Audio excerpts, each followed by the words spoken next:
Come on, tripod. Windy day here. It's gonna work out.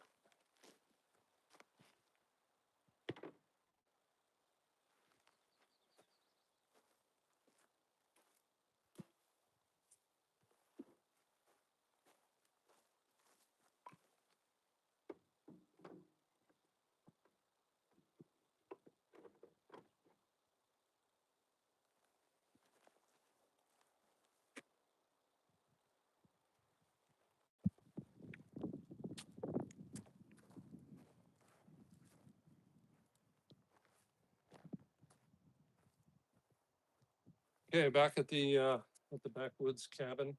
And you know what? It's gonna be an external length, maybe too little for that.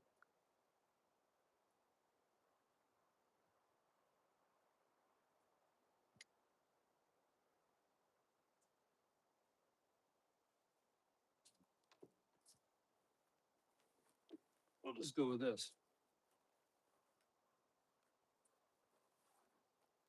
Just go with the phone. Probably not going to get a lot of people watching today right now because there's protests going on in Northeast Portland, and Josh and Shane and Tommy are there, and Marissa, and that's definitely more interesting. I was watching it on the drive up here.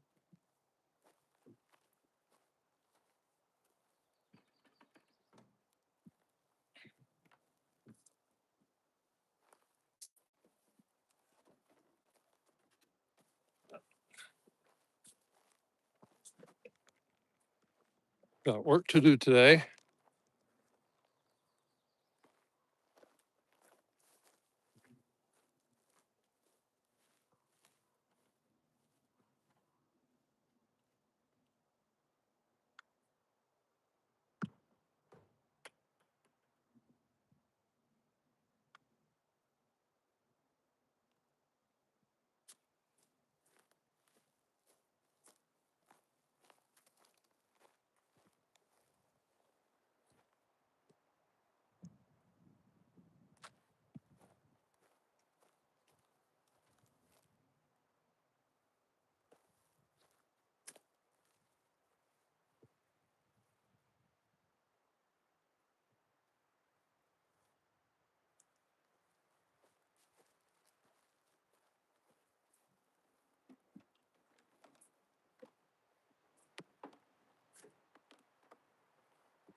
Came up yesterday and tried to sweep the place out, but it was pretty bad. So shot back today.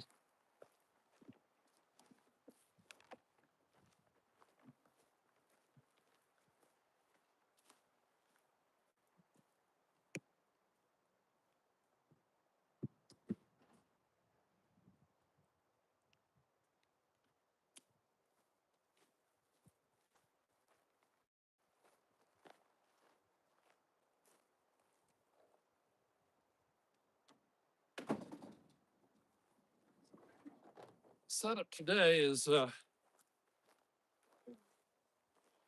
pulling power off of Goal Zero lithium ion, and that's powering Starlink, powering the Starlink Mini, and it's going to power my shop vac. Most of the other tools are hand powered or battery powered.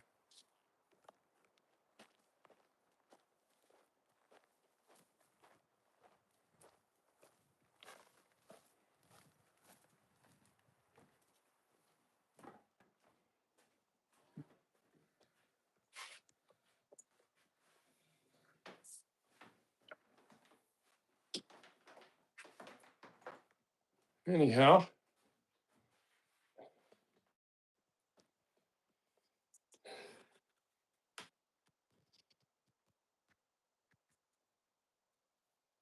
that's great. Like 0 people watching. Well, this may not be. This may not have been the best timing.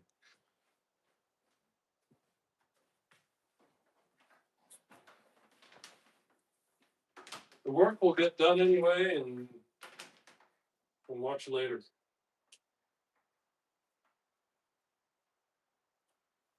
There's probably something more interesting going down at that ICE protest on, I think it's 21st on Broadway.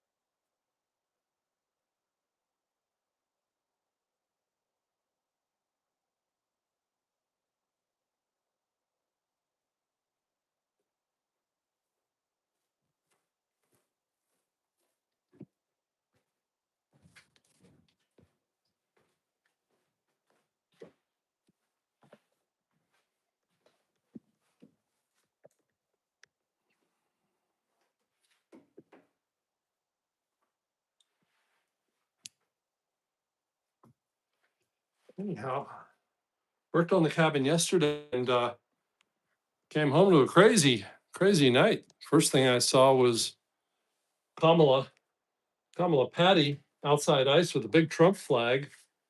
I'm like, what the hell? And she's basically alone. Then the hero shows up. But like, really?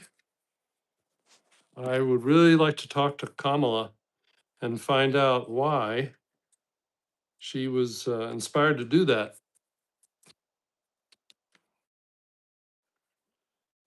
That's pretty crazy stuff. Let's see. I'll try and set up this little mic here, which I should have done in the first place. And then the protest outside the Sentinel Hotel, where supposedly Kash Patel was staying. And Tommy got sucker punched.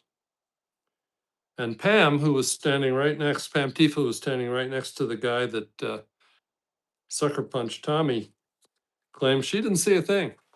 You know, she's always front and center with everything. She sees everything until something happens that makes her team look bad, and then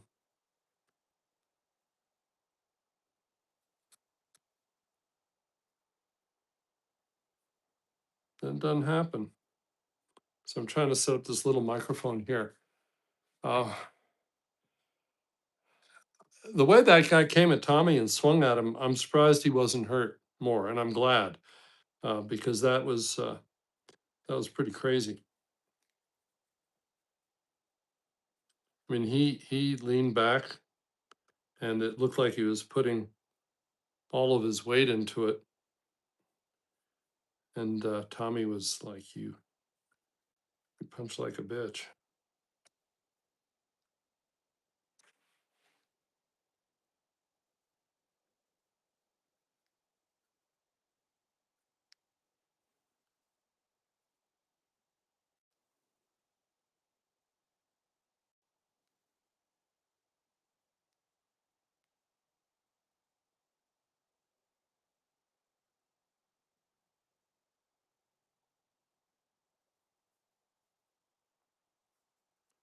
Okay, hopefully this works and I don't disconnect the feed. Let's hook that mic up.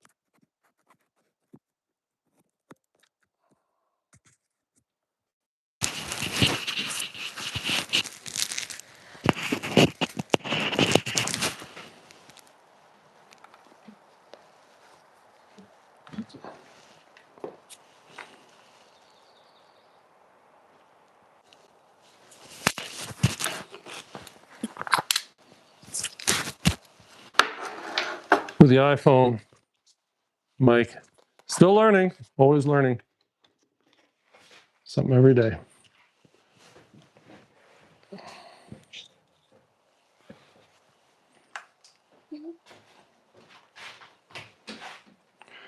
The goal today is to start getting the place cleaned up.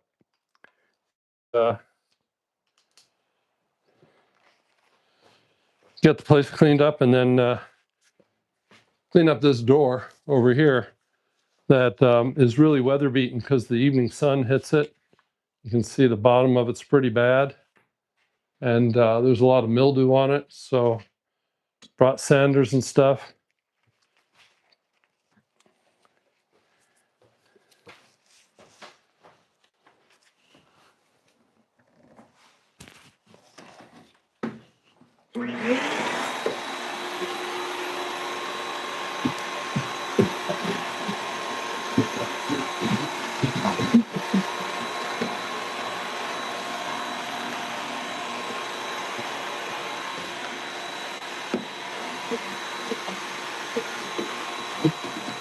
There's this white powder all over the walls.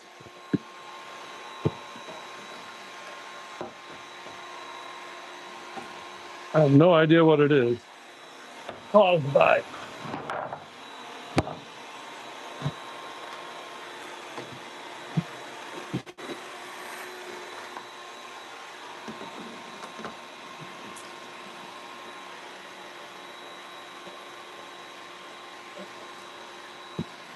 But it gets on everything.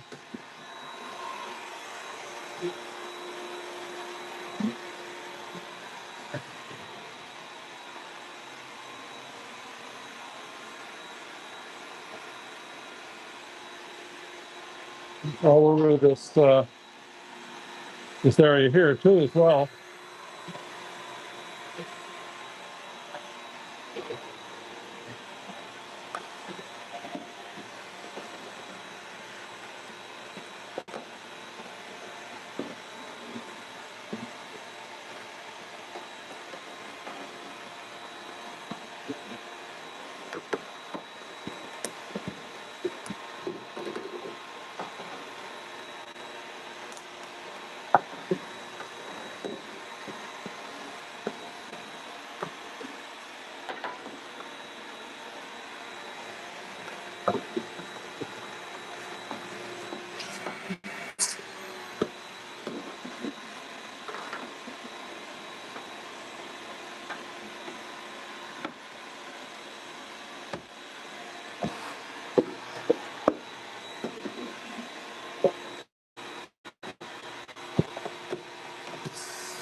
That's enough noise for now. Then I watched Nick Shirley this morning, and he was in Cuba. If you haven't seen that, check that out on Nick Shirley's channel. Nick was down at ICE last fall, and I talked to him a couple times. Such a polite young man, just a really exactly like he presents himself in his videos. Just a really well-mannered, friendly, but very focused. You know, he doesn't really want to make like chit chat. He's there to work, and he is 100% focused on the job. Maybe 100% focused on the job. Brought this little portable battery-powered sander today. Going to clean off the door, and I think we better do this outside, but it'll stay in.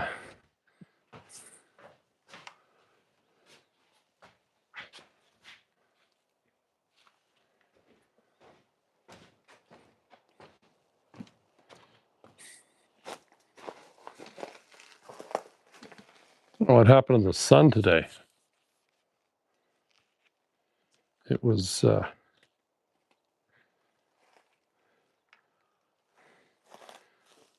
been going in and out all day, and kind of disappointed not to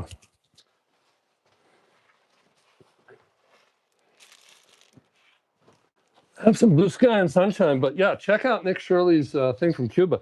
He was only there for a day, and then the security people were all over him, and I'm kind of amazed. You know, my heart was pounding.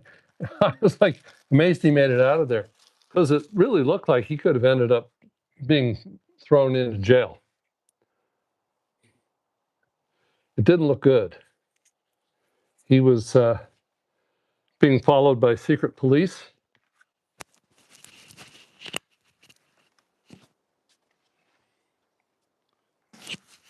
He's being followed by secret police. Two-star general questioned him. I might restream that. Kind of interested in that. A couple things I've been thinking about restreaming. One is that, and then Matt Walsh. Matt Walsh has a really interesting, about an hour long talk on American Indian violence and like torture. It's not for everybody, not for children for sure. Some pretty gruesome stuff. Maybe I'll restream that. All right.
That's coming up pretty easy. And I'm thinking I could use a little bit more light though.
Well, that cleaned up pretty nicely.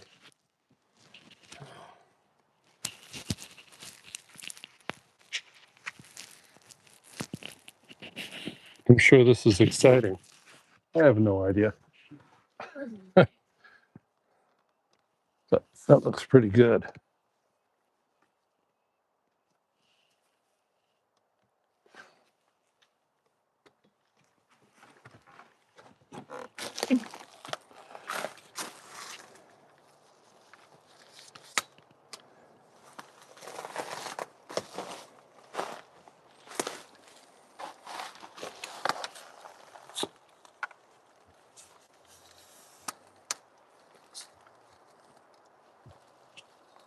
Let's try like that.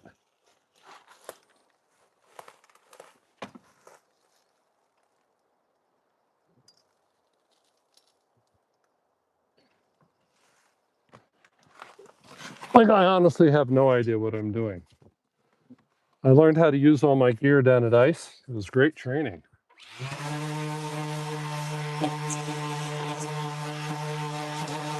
Camera gear.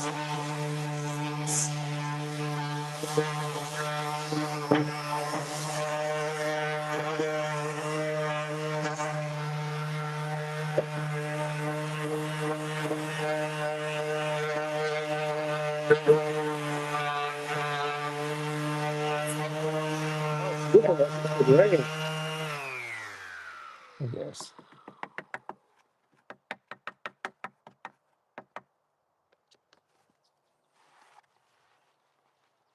I hope it doesn't rain.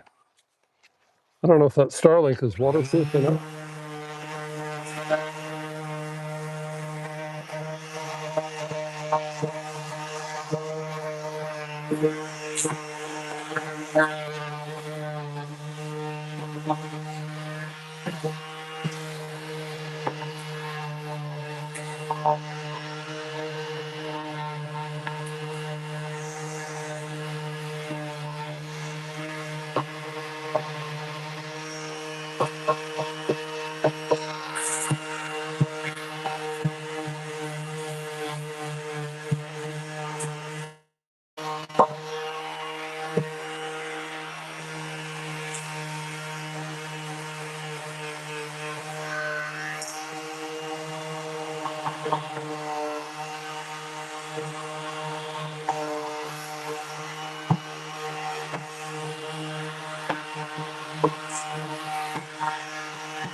Yeah, if the Rick Shirley goes to Cuba, I mean, I'm really worried about some of the people who talk to him because they could go to prison or worse, they could get beaten for saying bad things about socialism and communism.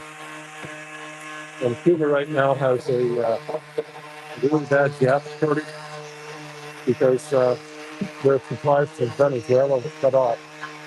That was one of their main suppliers of gas. Oil.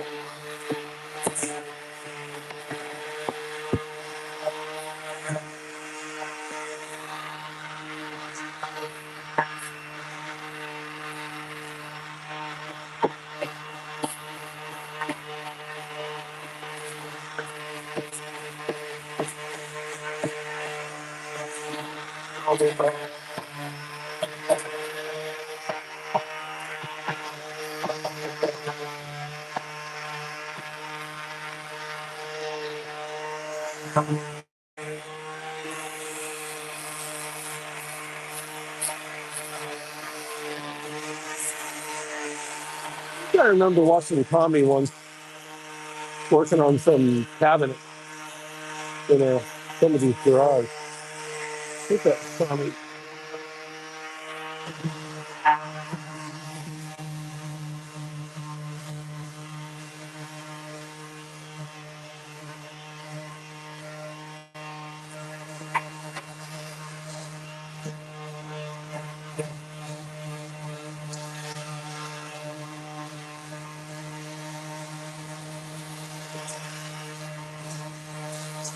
I'm feeling a little better now. I mean, maybe it's full time career, but damn, it's got to be hard. Up at 1 o'clock in the morning, 1:30 in the morning, and getting assaulted.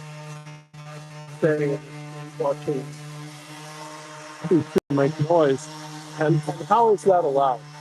I think the police finally came by and it appeared they tried to shut it down.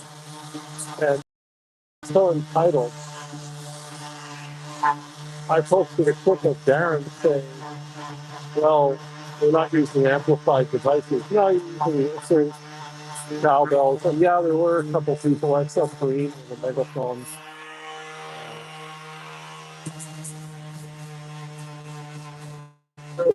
Megaphones was using to make annoying noises, police sounds, that kind of thing. But the noise ordinance is not just about amplified devices, I believe it's about making noise. Like, this is Scotland. It's just the same title to me.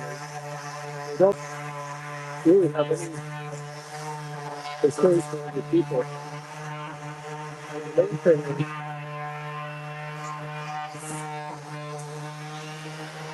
what I understand is their thinking is that they're fighting pedophiles. They've all bought into this narrative that Trump and I don't know who else, anybody that supports them is molesting children.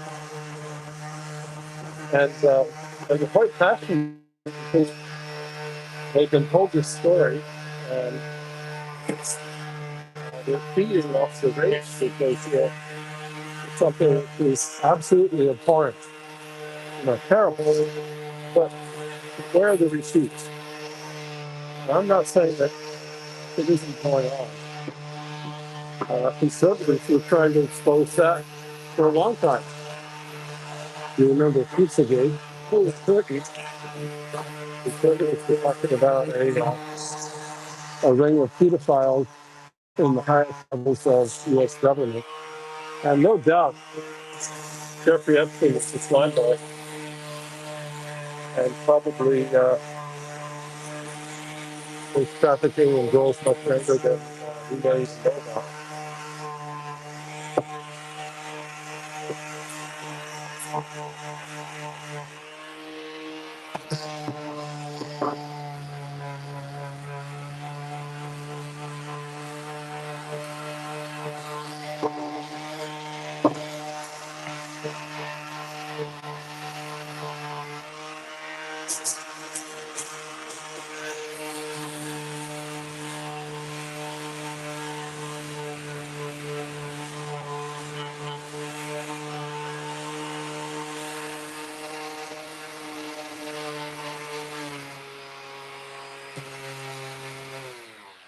This is a pretty good little sander, but it doesn't have the kind of speed that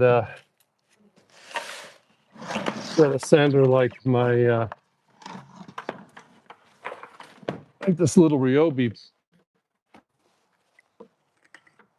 sander has, the one that you got to plug in. Oh man, I've got some nails here by the door that stuff is catching. And that's kind of a safety hazard there. This is 120.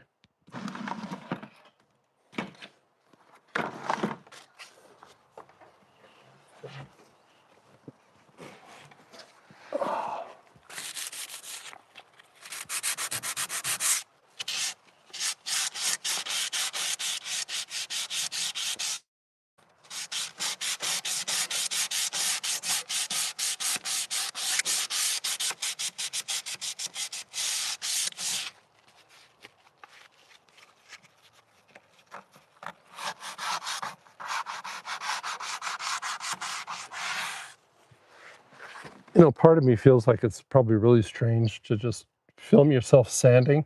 But then I thought, Quincy, my buddy BC Preacher, he films himself doing DoorDash. Maybe that's more interesting all around Post Falls. I like watching those.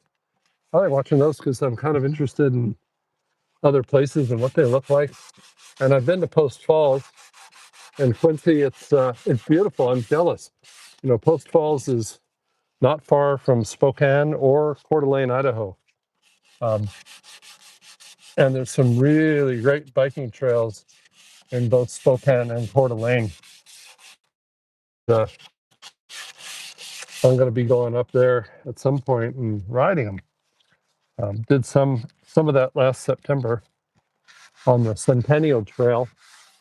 That's a good one. There's also the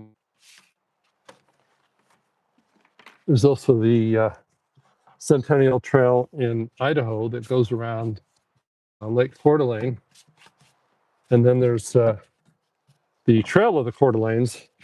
That was the name of the tribe, the Indian tribe that was there. And that Trail of the Coeur d'Alenes is 75 miles long, and it follows the I-90 corridor and goes through to the town of Wallace. If you ever get up there, you got to go to Wallace. Wallace is just a very, very historic town, set in the mountains, beautiful setting. There's gold mines and silver mines that you can tour there, which is really interesting. You go underground with headlamps. And Wallace, that area is famous for a couple of things. I think it's 1972 in the town of Kellogg, which is right down the road from Wallace.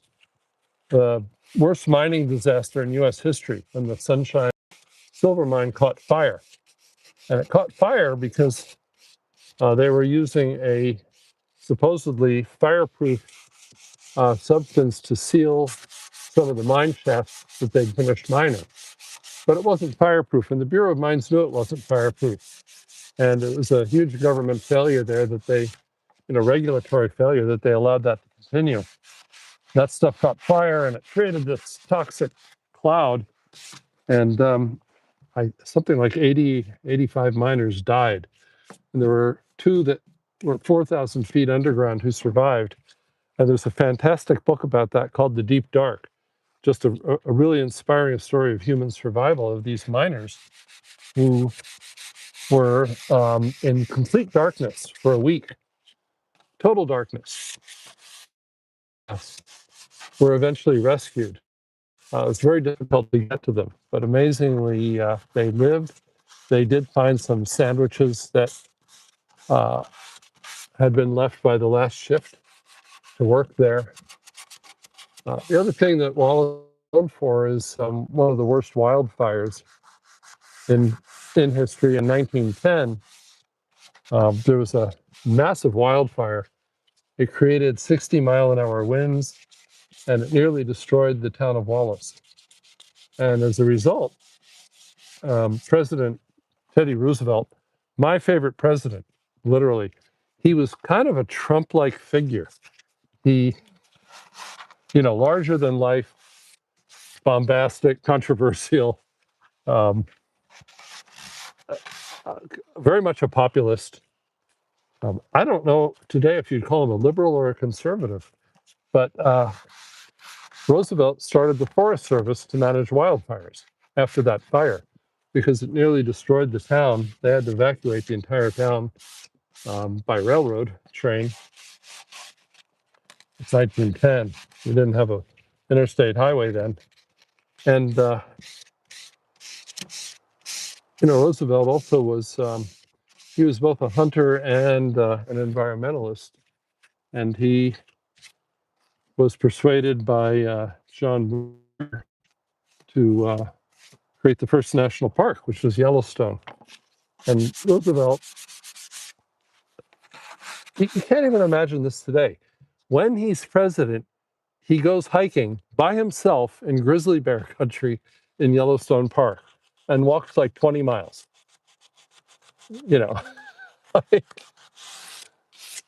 That's just mind-boggling to me. People won't do that today. I've gone into the backcountry in Yellowstone. You make a whole lot of noise. You're like, yo, bear, yo, bear. You want them to hear you.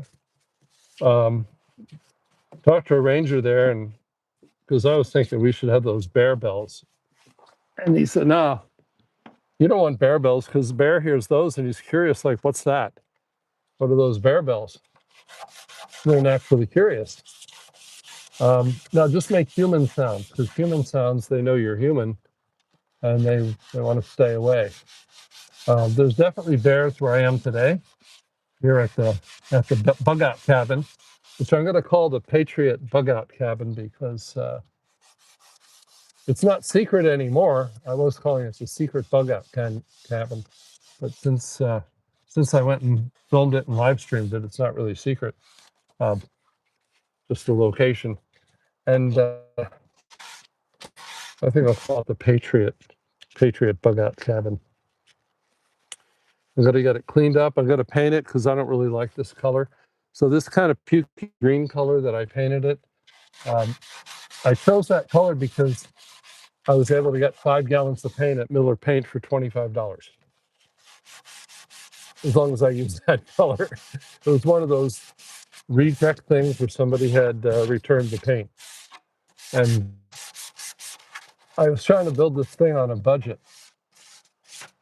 And so I bought that return paint. And but now I'm wanting a new color. So if you're watching, leave some suggestions in the comments. I think I want to paint it kind of a slate blue, but I'm curious what people think. The door that I'm working on now, I paid for this door at Habitat for Humanity in Beaverton. So I don't know if they still have those kind of deals. It seems to me like Habitat started raising their prices to where they weren't quite so affordable as they used to be. I used to be able to go there and get like quarts of paint for $2, paint, urethane, stuff like that, and gallons for not that much more. They stopped carrying a lot of that. I'm not sure why. I used to be able to get really good deals on that stuff. I haven't been there in a while. I think they still do the doors and windows though.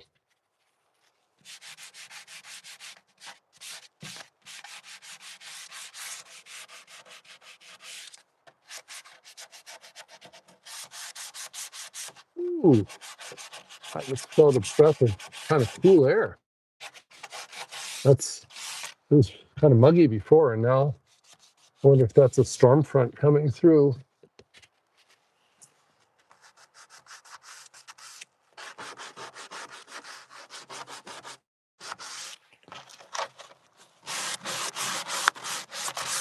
I still have some of the peak stuff that I got at Habitat, and that's what I'm going to be using today to refinish this door. Ultimately, what I really need to do is get a porch built here. That'll be like a big project. Get a porch.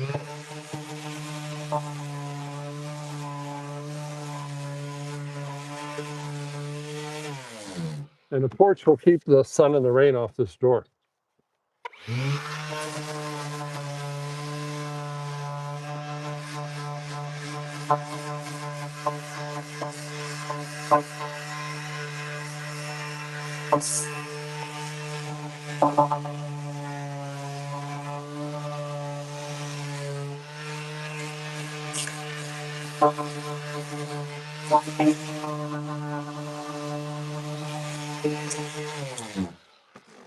So yeah, I'm kind of doing a Portland Andy thing here today and filming my life. And I like never would have done something like this, but then I'm thinking, well, Portland Andy goes to a bar and films himself drinking beer.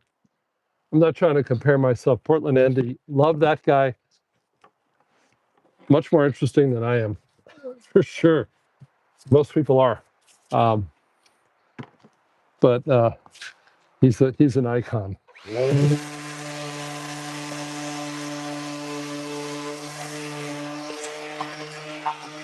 I'm surprised by all this snow that he puts his flag. But couple of hills, you get a bit more rain.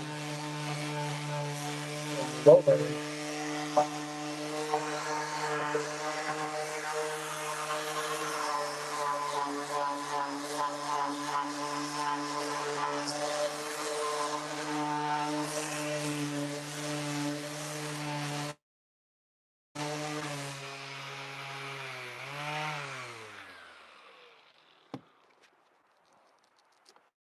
need a new pad on here.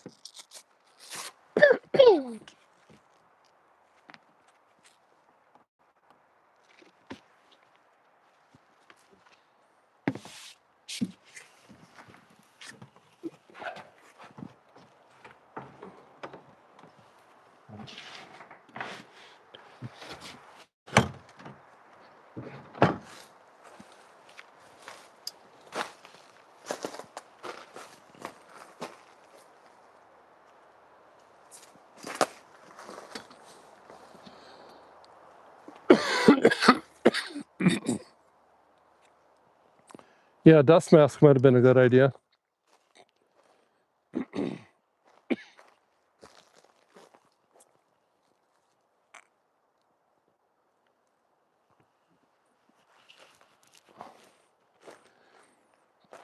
I can see bottom of the door is a whole lot lighter than the top.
Now, if you're wondering why I'm doing this, let me get that camera straight.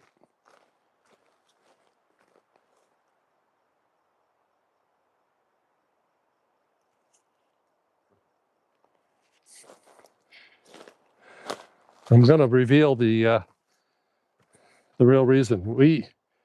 We're all talking. Some of the patriots were all talking one day, and we realized that like Antifa's always watching our streams. So we just said we just stream ourselves like doing laundry and stuff, and then they're going to have to watch in case some bit of really important vital information slips out. So it might require watching hours of me sanding to catch me slipping and revealing something like the location of the Patriot barbecue.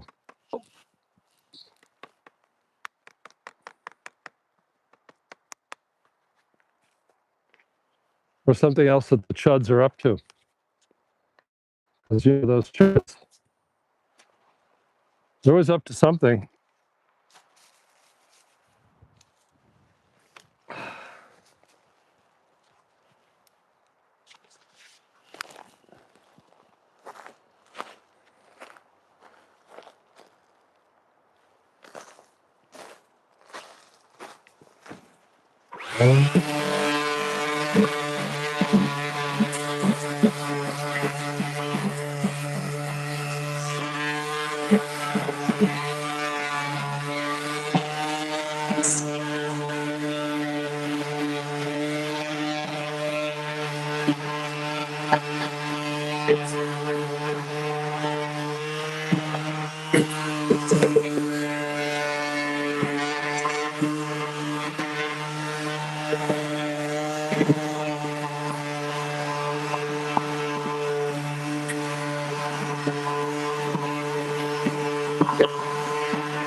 We're curious to get the older off without stepping up to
hard.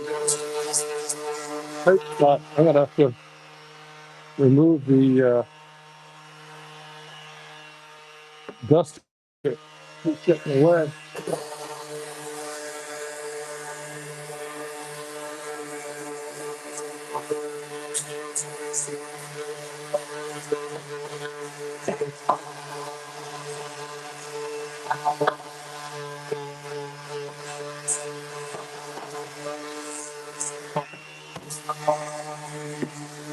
Those of you who spend a lot of time, of course, that's going down to the institute. This is called work.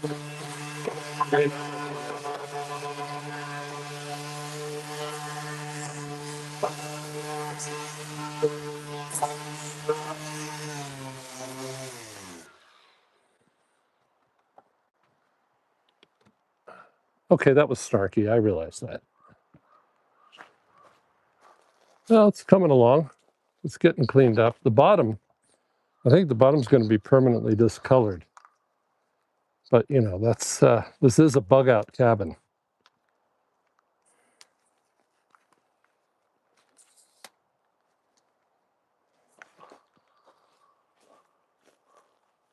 Doesn't have to be pretty, but we don't want the door to decay. So yeah, that's coming along.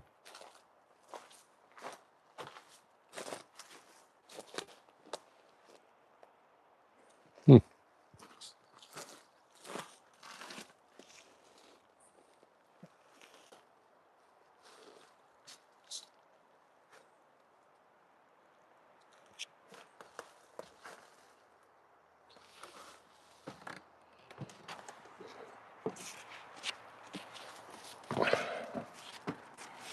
So now I can go back to talking about my favorite president, Teddy Roosevelt. So Teddy, he came from a wealthy family. Um, and he was related to Franklin Roosevelt, who was president during World War II, or World War XI, if you're Ilhan Omar. And Roosevelt, his idea of a good time after dinner, he was governor of New York. Before he was president, he was governor of New York. He liked to wrestle. And he had a huge wrestling mat installed in the New York governor's mansion. And his idea of a good time was to wrestle his guests. And one of the guests that he liked to wrestle with was Gifford Pinchot. Gifford Pinchot came from also from quite a wealthy family. And Roosevelt ended up making Pinchot the first head of the Forest Service when he created the U.S. Forest Service. And Pinchot didn't need the money. Like I say, he was from a wealthy family. But the Forest Service, the Congress wouldn't give them any money. So Pinchot was sometimes using his own funds to pay for uniforms. So if you go up into Washington State, on the other side of the gorge, that's the Gifford Pinchot National Forest. The PCT crosses the river at Cascade Locks. And all of that up there is Gifford Pinchot. Some amazingly nice hikes up there. I like the Soda Peaks Wilderness. Observation Peak, you can see, I think, 5 mountains from the top of Observation Peak. There's some nice waterfalls up there. Some good hikes out around Bonneville Dam and Bonneville Hot Springs. I'm not sure if this is part of Gifford Pinchot, but there's now a good parking situation for people who want to hike Table Mountain and go up Heartbreak Ridge. And that's a hard hike. That's like straight up. Everybody falls on their ass on that hike. But the views at the top are fantastic. Really, I love Oregon, but some of the best hiking is on the Washington side. Hardy Ridge and Hamilton Mountain out by Beacon Rock. Also really great hikes. Hamilton is like 2,400 feet.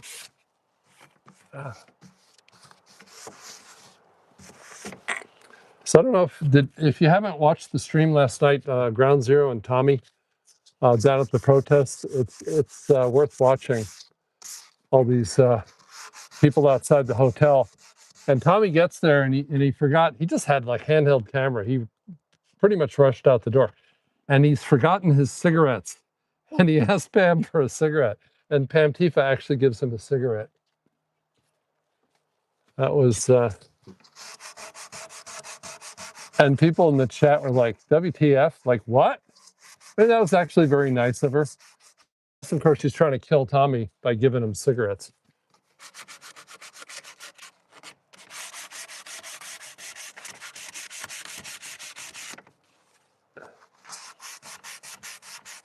Tommy, you should stop smoking, dude. It's not good for you. But, I'm sure it probably helps him relax. And damn, when you're out there in those situations, anything that helps you relax, it's not easy. Even if he doesn't show it, I know it's not easy. And he and Shane both talked about that. Shane, somebody threw some liquid on him today at the protest in it was an indivisible protest in Northeast. Somebody threw something out a car window, and Shane, who has played sports, Ground Zero, threw a Red Bull, and I think he got it in the car. But I've seen this happen before. We were doing a flag wave, and people threw liquid on a 14-year-old who was with us at a flag wave. Like, come on, you're going to do that to children? And maybe they were just bad aim, but that's not cool.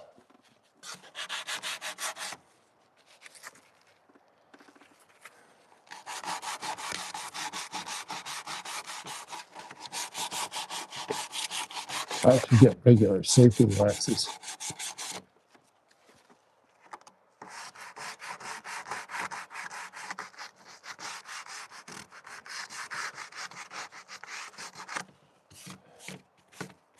So I don't know if he hit the guy or just got the Red Bull all over the car. But Shane, I sent you a super chat for $5 so you could buy another Red Bull to replace that Red Bull.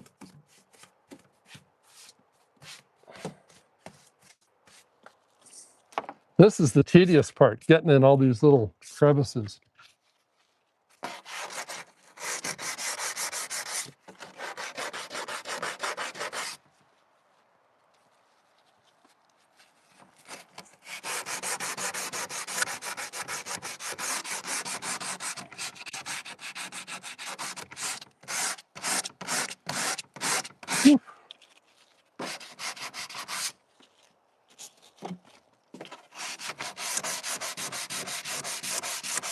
It's the thin paper gets in there a lot better.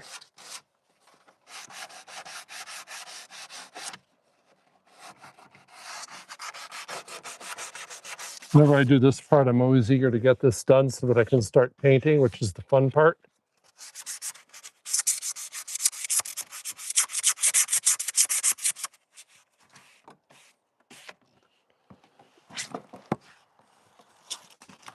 This entire cabin rests on 10 pier blocks.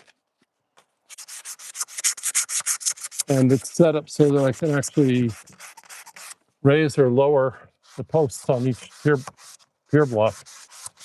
And that helps account for settling or any other problems. The roof of the cabin was actually here when I bought the property, and it was being used as a carport over a trailer.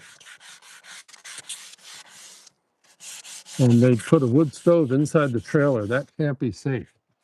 And the wood stove actually went up through the roof of the trailer. And that's the wood stove that's in here today. I pulled the wood stove out of the trailer, and I gave the trailer away. It had a real low ceiling, and for somebody who's taller, it wasn't good. It was like a 7-foot ceiling. I guess that's how they built them back in the day. It was a pretty old trailer. And the people that had owned the trailer, they were using this place as kind of a weekend getaway place.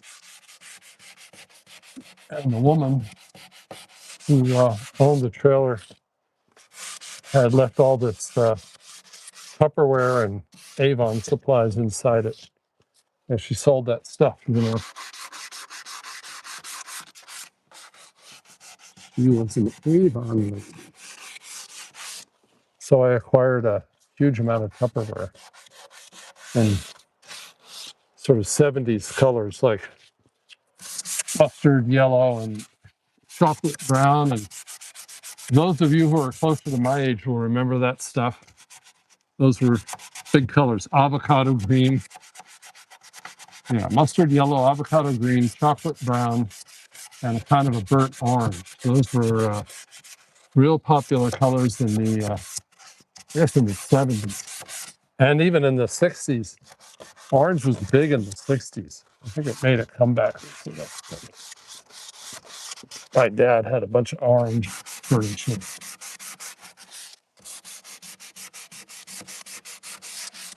My parents were both liberals. Lifelong. I don't know what happened to me. getting red pilled quite young. But they were like, I mean, they wouldn't approve of the stuff going on today. They were Kennedy. Well, yeah, maybe they would. They were Kennedy Democrats, and I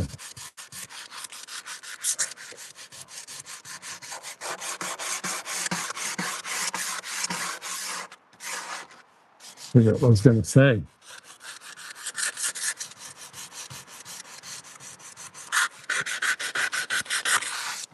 My mother listened to Peter, Paul, and Mary, and Joan Baez, and Arlo Guthrie.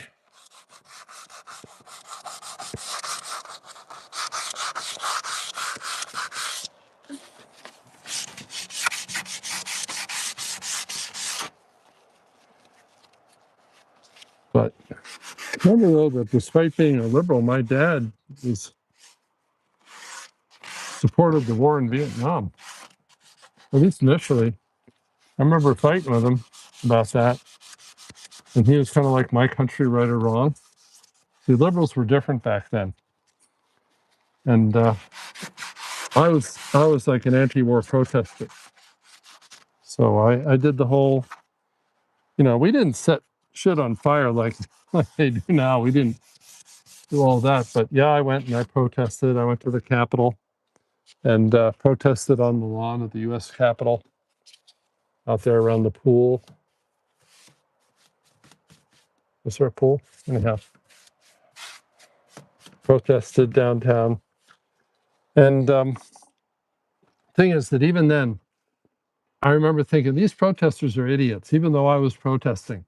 And a lot of them, they were there for their own agenda.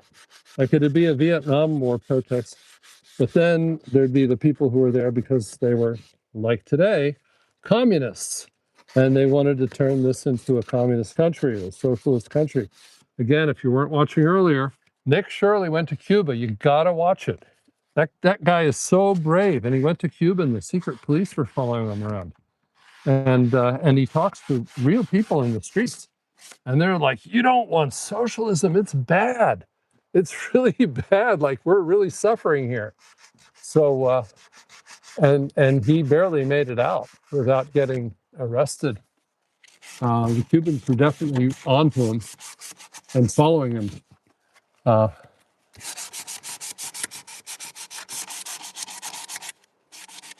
Yeah, my dad was in favor of the war, and I had shoulder length hair, like down to here. And I thought socialism was a good thing. And I argued with my dad about this war in Vietnam. And like on that, I was right. Although I thank everyone for their service, I think that war was misguided. And we weren't fighting to win. That's the main thing. They tied the hands of our military so much that it was sort of a war that they couldn't win because they weren't allowed. Although, now here's the story for you. I don't know if we'll ever be told the truth about Vietnam. We were told, oh, we can't engage with China. But I had a friend who was he's deceased now. He was a submarine sailor on a sub. And they were going, this was never officially revealed, they were going into Chinese waters and like spying on China. I don't know if they did any more than that, but he told me they would be in these Chinese waters with Chinese warships, like the whole group of Chinese warships above them, and they had to be like, really quiet. Otherwise, they'd drop like depth charges on them and blow them up. So they'd be out there, and these were diesel-powered subs. They smelled bad. The air was bad, and they'd be down 2 months at a time sometimes. And he had to he ended up with major PTSD because of that. Because they're like They can't run their motors. They're just kind of like in silent or down there on the ocean floor, trying to make sure that the Chinese warships above them don't detect them and start dropping, munitions down there to blow them up. Well, like, you don't want to die like that, right? On a sub being flooded. Ugh. So he had some stories to tell. And of course, he could never talk about it back then. That was like completely on the down low that they were in Chinese waters. So I don't think the American public ever knew. I'm sure the Chinese knew. They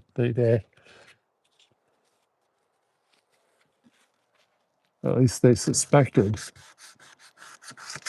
But China in those days was not anything like it is today. 1960s, even the early 70s, Cultural Revolution time.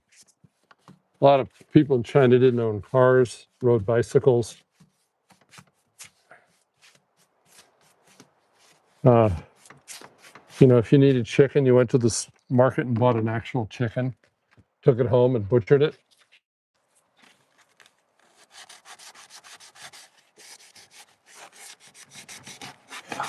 Another really good book, speaking of China, is called Mao's America by Xi Van Fleet. And she left China, moved to Virginia at a young age, but she grew up during this Cultural Revolution and has really good stories to tell about that. But most important in the whole thesis of her book is the parallels between the Cultural Revolution in China and what's happening in America right now. And in some ways, Antifa is like the Red Guard. The Red Guard were the youth that Mao used to terrorize the population, public humiliations, um, protests in the streets, shaving people's heads, this kind of thing.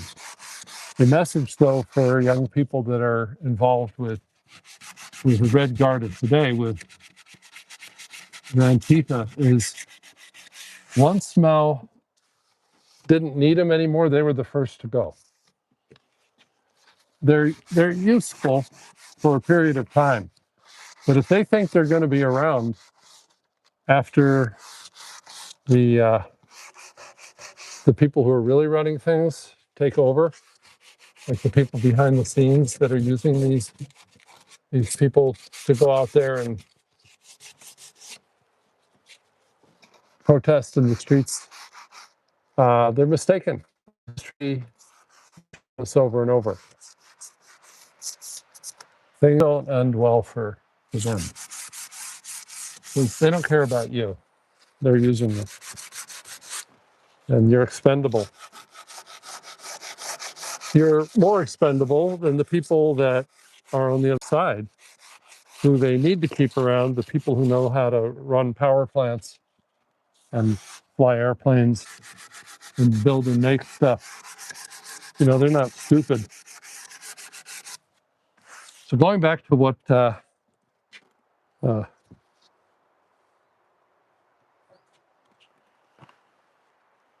Cubans were telling Nick Shirley, is that, the ideals of communism, where you have like everybody's equal, some of them actually like that idea, but that's not the reality in Cuba. That's not what they're getting.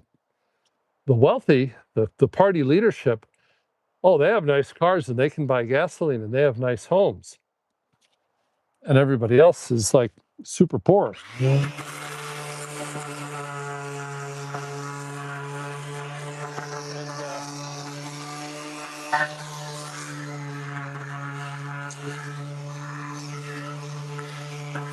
This was true in the Soviet Union. In the old Soviet Union, only 15% of the population were members of the Communist Party.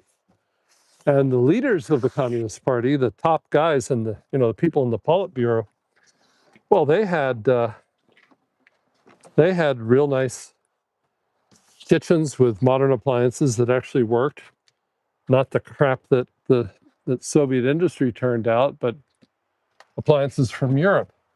And they had medical care in West Germany, not East Germany, West Germany. When they got sick, they went to West Germany, where they had good doctors. Modern hospitals.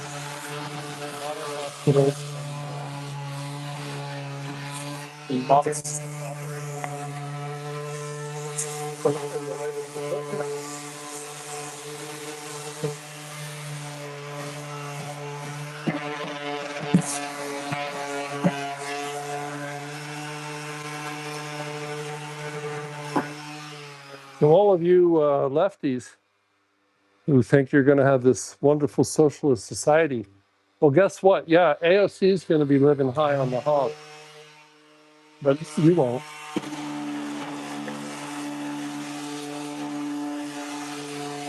Well, how many houses? 30 out? Three? What happened to the all that money that those grifters that started Black Lives Matter and they bought themselves $1 million homes, right? Well, you can't afford your little apartment. Wake up. It is unfortunately human nature. It's human nature. They're gonna feather their nest, and you're gonna get squat. And that's what people are seeing in Cuba now, and that's what they were telling Nick Shirley, that they're well aware of it. That it is a two-tier society. There's really like no middle class. There's the elite of the Communist Party, and there's everybody else.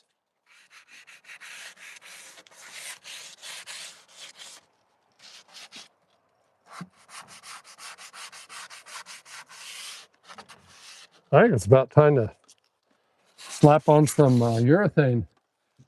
And now the sun's come out, and it's looking a lot nicer. Let's get some cloths to clean off the door and take a look around. Beautiful day today. Look at this.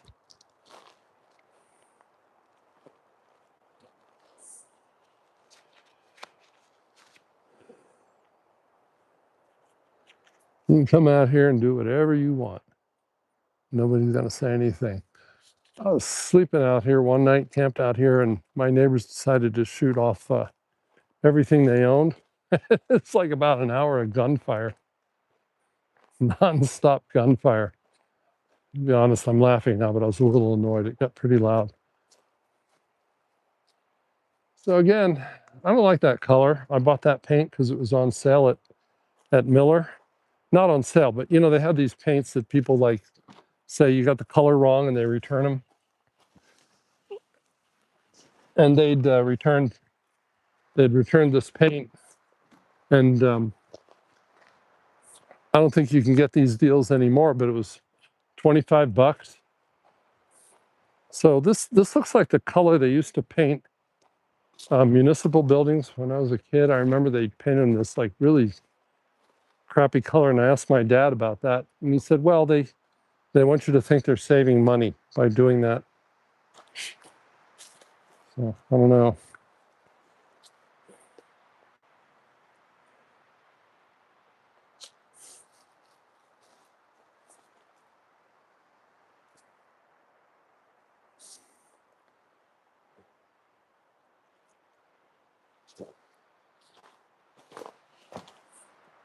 Don't fall. All right, let's see if we can. Actually, I should probably use a vacuum, but I'm gonna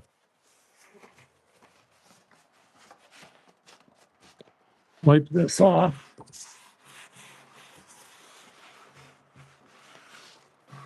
So she Van Fleet. Yeah. Let's see, what else do I have to recommend to you today? School of War podcast. School of War podcast is fascinating. I'm gonna go get the shop vac.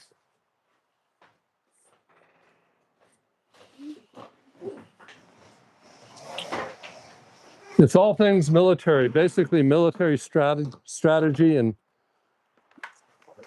stuff about global politics, but mainly military strategy. And they're talking a lot about Iran, of course, right now. But it's they also talk about stuff in the 1800s.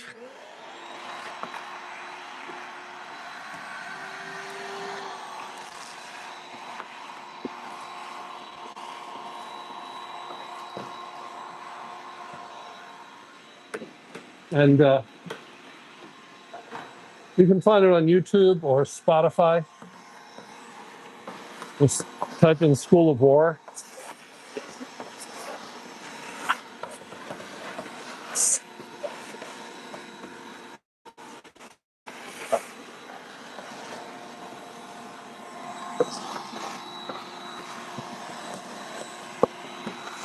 And that one needs a little more work.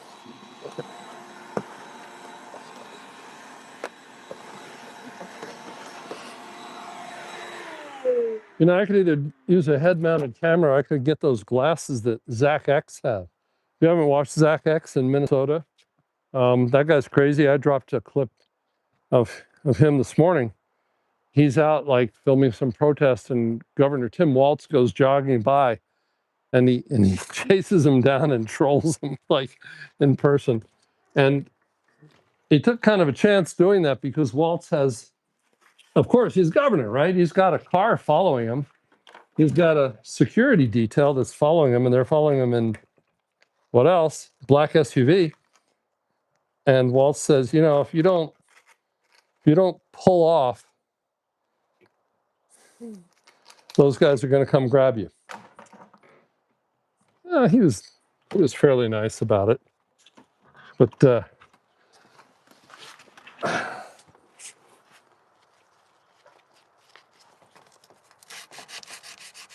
Zach was on with me last week on climatics on Thursday on the Thursday panel. You know, people in Portland think Tommy's outrageous. They haven't watched Zach. I mean,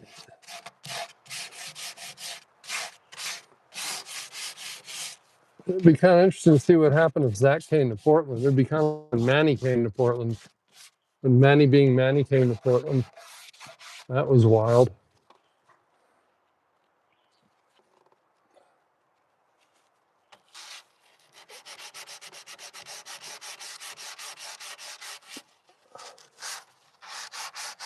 I know, I should be using squares of sandpaper instead of these little expensive circles, but this is what I had.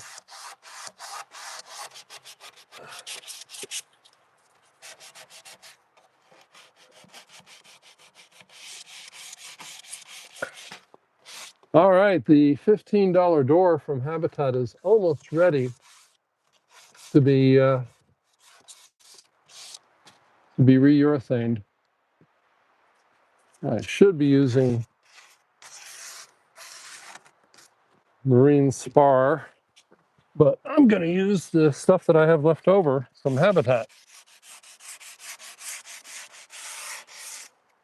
The last time I bought urethane, it was $75 a gallon. Oh, there you go.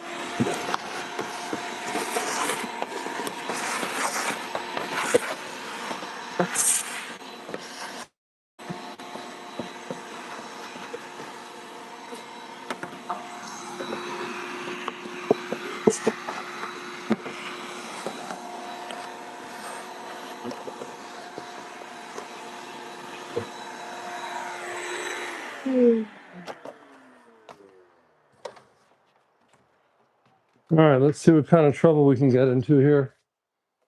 We got a nice new brush, and we've got a somewhat not so nice new brush. But this stuff here, I think I got enough to probably put one coat on the door.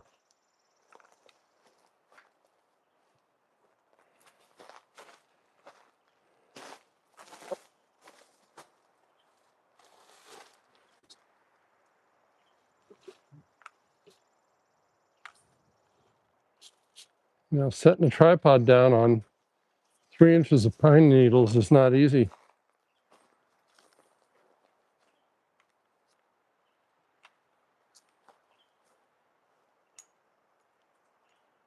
Maybe I should have filmed in landscape mode today.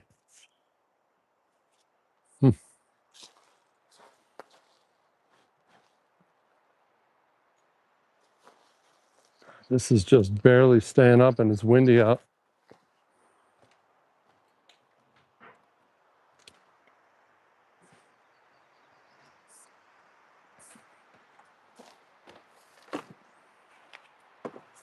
But if it falls over, it's going to hit pine needles. No, it might hit that rock. I don't know. I didn't bring any thinner either, did I? Well, shoot.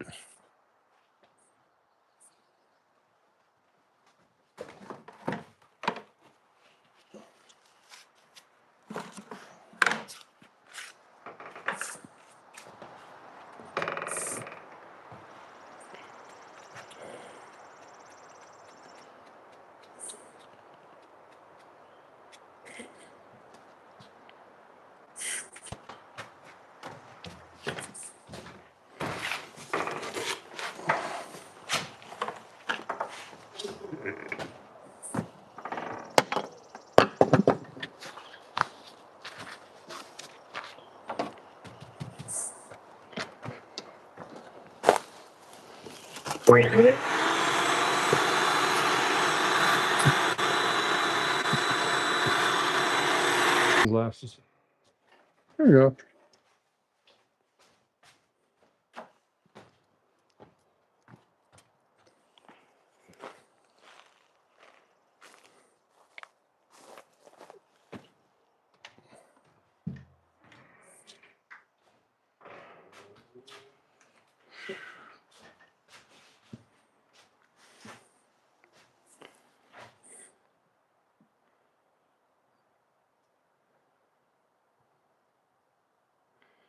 What's up, Tyler? Oh, hey, Snooks.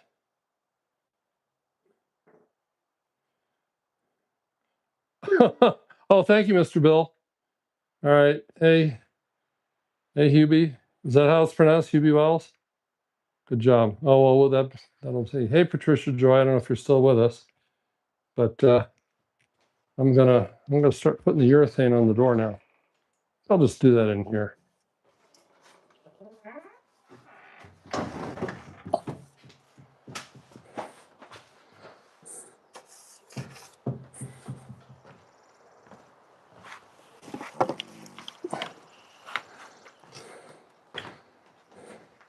So I'm wondering whether they ever found out if Kash Patel was in that hotel. You know, they're going to keep everybody in that hotel awake just because they think Kash Patel, the FBI director, is in that hotel. Like, what the hell? And maybe he wasn't even there. A lot of people thought he might have just been there for a business meeting and he's staying somewhere else. Hell, if I were these guys, I'd be flying on one of those planes that has a bedroom on it, and I'd be sleeping on the plane. I wouldn't.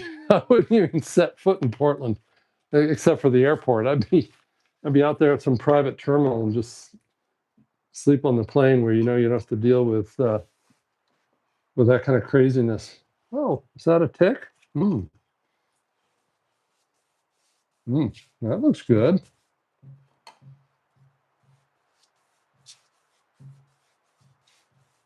This is one of those $2 a quart specials from Habitat in Beaverton. They don't pay me to say this, you know, but y'all like to go thrifting?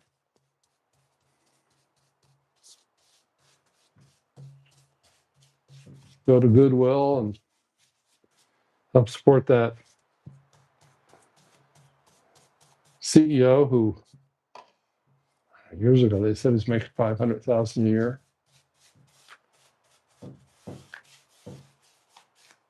Yeah, that kind of. I started donating to other types of organizations There's a homeless shelter down the street from where I stay when I'm in the city, and I just gave them a bunch of stuff.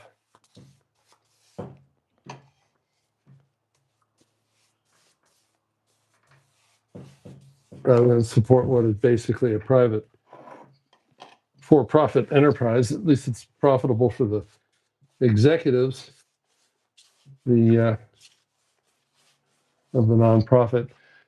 This shelter, though, I'm carrying in a bunch of shoes. Some of them were like new, and some were just barely used. And one of the homeless guys that's outside, they had kind of a nice little outdoor area for them. It was really nice shelter. They had an outdoor area and an indoor area, stay out of the weather. And this guy says, he says, "Oh, those nice ones will disappear." And basically, what he was telling us was that my friend and I, that the staff of the homeless shelter will take anything that's really nice, and the homeless people will never get it. That's a shame, but not surprising if it's true. All right. I mean, this guy, oh, look at that. So this is polyurethane and stain combined. This is called honey pine. Honey pine. Did anybody see that video that King Fixer dropped the other day of the woman singing about the honey pine? It's some woman and a guy on a keyboard in what looks like a Marshall's or something. And she's kind of a little bit off key, singing a song with a lot of sexual innuendo. At least that's where my mind went. About taste the biscuit with the honey pot or something. Every time I watch that, I just start cracking up because I have strange tastes. So speaking of strange tastes, I've got some stuff planned if I get around to doing like a podcast in the evening. And one of those is I'm going to do an hour of trannies. Oh, I shouldn't have said that. YouTube will probably give me a strike now. I was talking about transmissions. I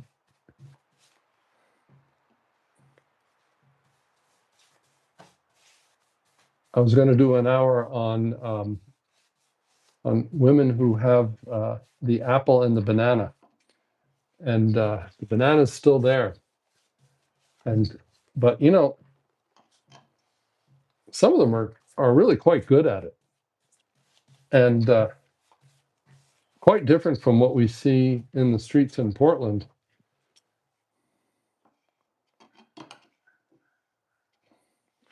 where like at least get some heels in a dress if you're going to pretend you're a woman.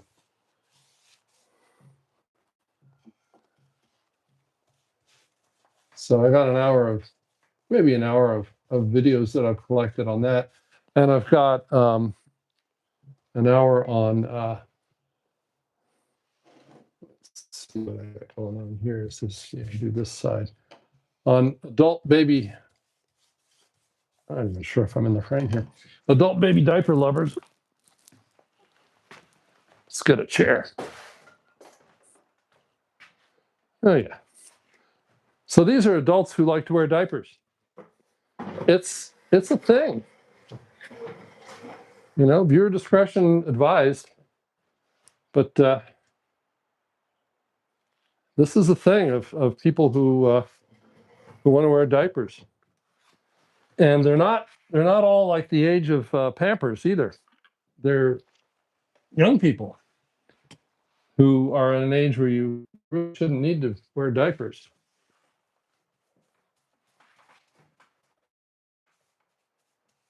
But it brings back a feeling of innocence and childhood, apparently, and it gets worse. Then there's the people who actually want to have somebody else treat them like a baby and change their diapers. We're not going to show that. Close. Close. Apparently that's a very intimate experience. I wouldn't know. I've never gone there. I want to stress that point. There has been no diaper play, but I've got lots of diaper stuff. I imagine if you're going to spend a lot of time at ice and you don't have privileges at Chandler's, diapers might be a good idea. Now, some of you who are unkind people, just kidding. Some of you say that that Tifa, we call her Pampers, like she needs diapers, and she doesn't need diapers, but she needs a bra. Just some advice, Pam. You know,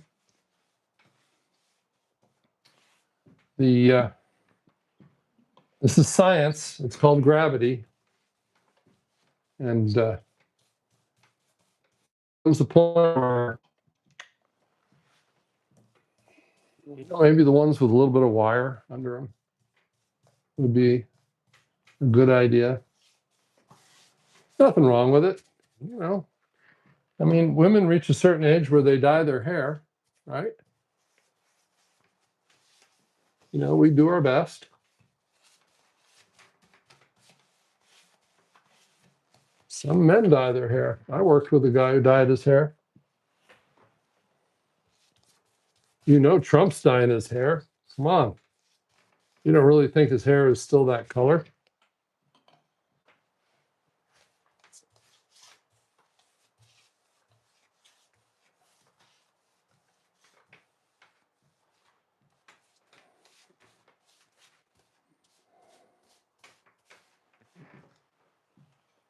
Well, it's going to have a more rustic look than it did the first time, but at least I got the mildew off it, and it is it's protected. That's what we want.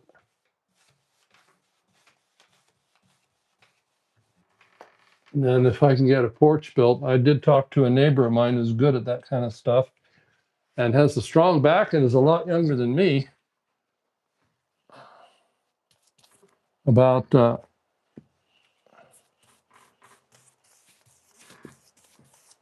helping me build a porch, like a real porch, like 8 feet wide, 20 feet long. And put some rocking chairs on it and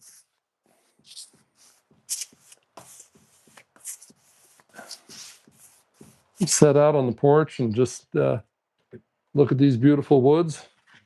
I mean, this little cabin has a nice view. Here, let's take a look. Look at the view out this door. This would be the view from the porch. Just looking out into these woods. I think that'd be nice. Now, there used to be like a camper there and another camper there, and it's pretty bad. I got rid of the campers quite a while ago. Let's do the top of this door. So I brought the camera inside because my floor is a lot more stable than all those pine needles out there. Honestly, I should probably rake them up, because if they're ever a fire, they're just a hellacious amount of fuel on the ground. Maybe if I do enough of these videos, people would be like, hey, yeah, not my actual name. Be like, hey, Nut, you know, we'd really like to come out to your secret bug out cabin and help you. Hint, hint. Of course, then I'd have to unalive you because you might give away the location. So, no, you can come out here and help. I'll pay for all the beer and bring your guns and you can shoot at shit. Like, I got a spot here where you can go plinking safely because you're shooting into a hillside. Danger of hitting anybody, even with an AR-15. used to own an AR-15, don't anymore.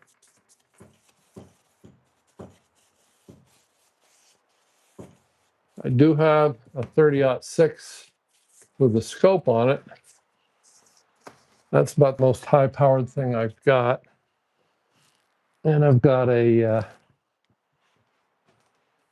Ruger L1011 that comes apart and can be carried in a backpack. That's like a Prepper 22. But it has that kind of military look, or as we used to say when I lived in the South, multary. So I used to live in Florida, and we had a road down there in South Florida called Multary Trail. Military Trail ran north-south. There are two kind of main roads. One was Dixie Highway, and yeah, it's still called Dixie Highway. One was Dixie Highway, and the other was Military Trail. And where a Military Trail ran past the airport,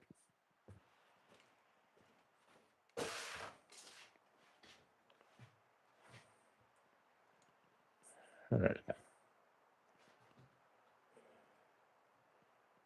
Ooh, there we go. Where it ran past the airport, there was the strip club on Military Trail. It's probably still there. And the strip club was on the west side of the street. And on the east side of the street was the chain link fence that was the border of the airport property where the runway began. I give you one guess what the name of the strip club was. I'm not going to tell you. I'm going to check the chat. Somebody's probably Googling, which is cheating. What would you call a strip club? An establishment with exotic dancers, shall we say. What would you call a strip club located at the end of a runway?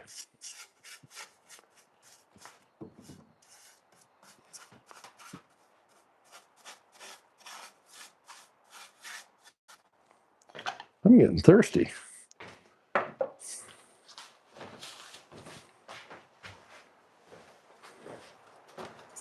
Yeah, I had a pair of glasses here.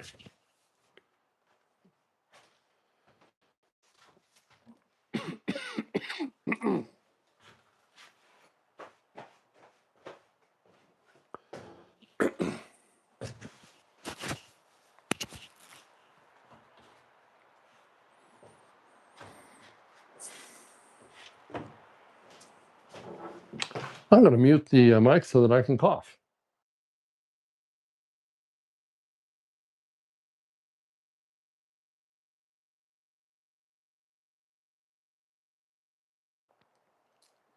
Okay. All right. Anybody know what? All right. Nobody even wanted to guess. Hey, Mr. Bill, if you're still streaming this, come on. Does anybody want to guess what it would be called? I'm going to go get. Yeah, if you haven't seen this, here, I'll show you the bedroom. I got to clean this up.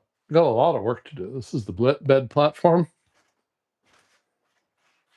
Walls made from cedar planking that I got from recycling fences in the city. People want to get rid of their old fence. And I'm going to go get something to drink.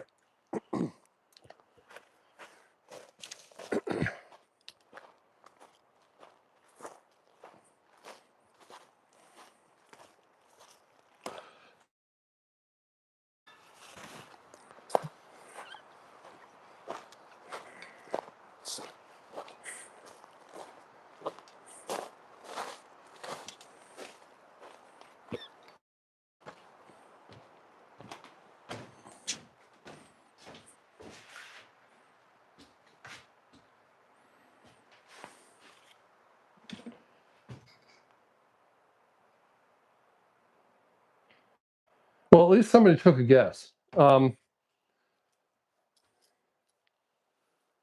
Thank you, Nancy. Close. No, the exotic dance club was called the Landing Strip. And if I have to explain that to you, you just ask Grok.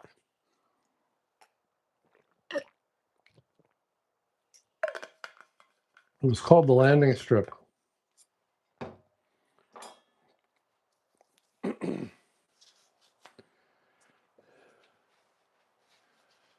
So, oh, look at that. We've got some drips. That's not good. I'm gonna have to go over that again. A little bit there too. Well, when it dries, we can do a light sanding. Now, if any guy, ladies, man tells you that he's never been to a strip club, he's lying.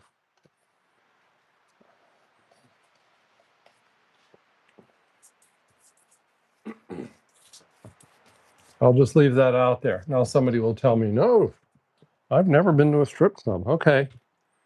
Well, all right, let's do this side. Do we need to actually film the actual stuff going on? I don't think so.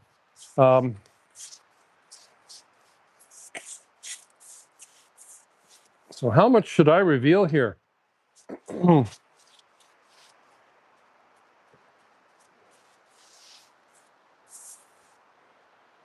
That's really not my thing. But yes, like I said, every man has. I used to play hooky from work when I worked downtown, and I would go to Mary's Club for a beer. That's down on Broadway near Burnside, Oregon's oldest strip club. And it was kind of a relaxed atmosphere, and they didn't hustle you too hard. And I'm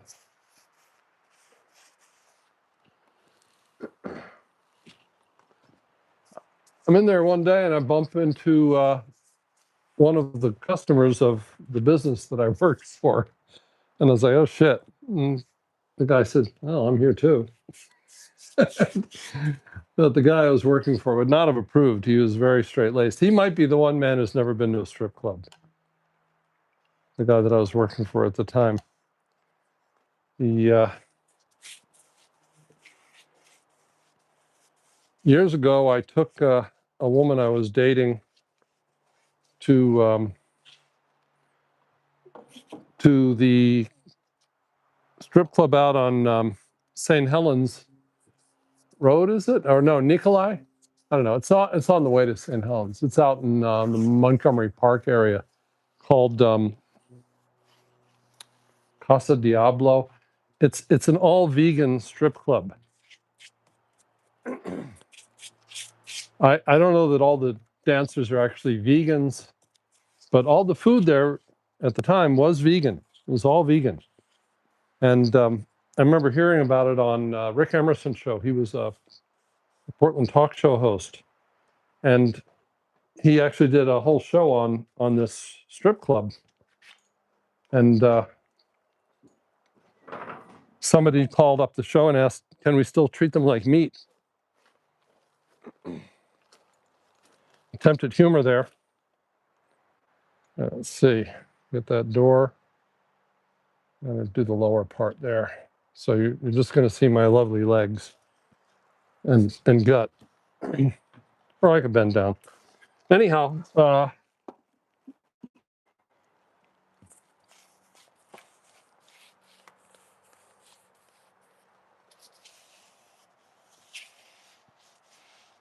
that's Casa Diablo. It had been a pirate-themed vegan restaurant, and it didn't make any money. So I guess the guy got the idea, the owner got the idea that, well, I'll just turn it into a strip club, which is what he did.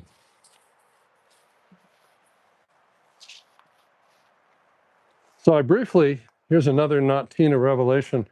I briefly dated an actual stripper. And she was she was quite bright and a very good writer. And she was kind of old to be stripping. She was like 40.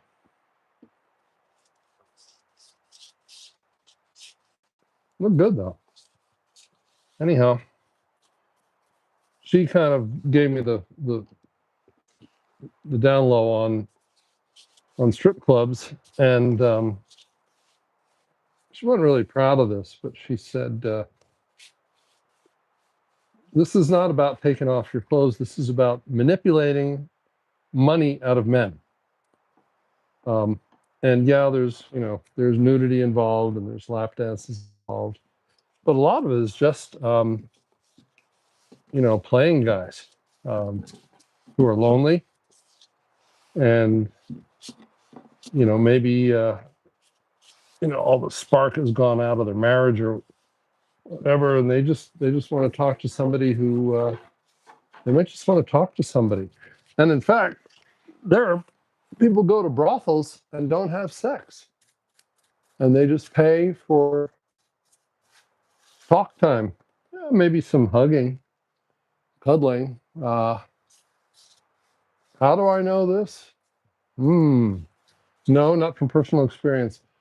Because I was watching a YouTube on a Nevada brothel that had a wide variety of very interesting themed rooms, and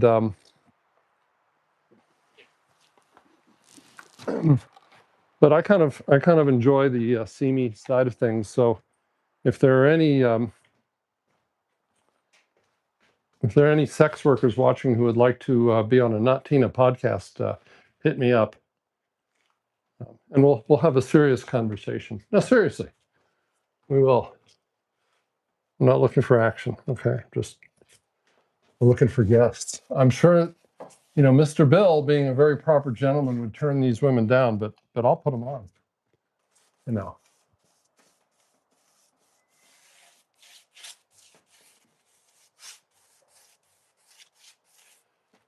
Look at that. I got enough left in this can to do another coat.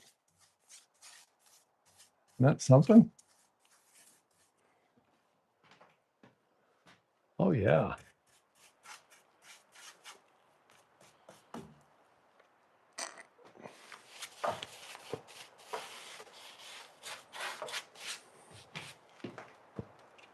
I think I hear horses.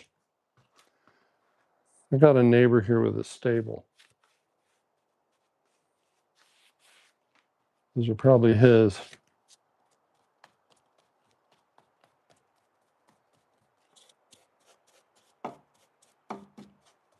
All right.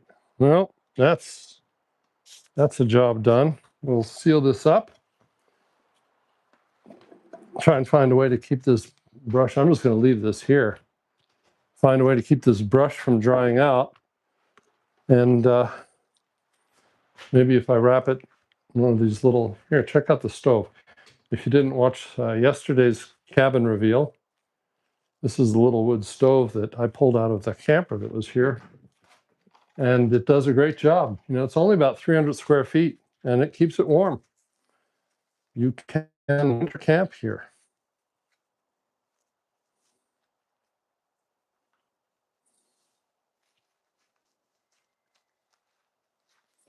Yeah, I definitely hear some horses. All right.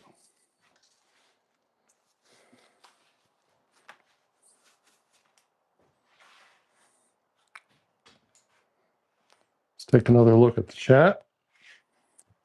I've been ignoring you guys. Not my jive. Steaks and burgers. Okay. Ooh.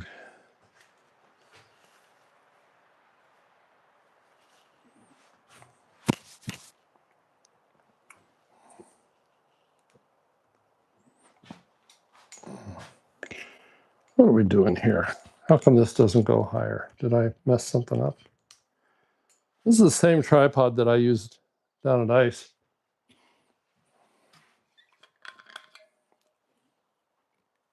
Hmm.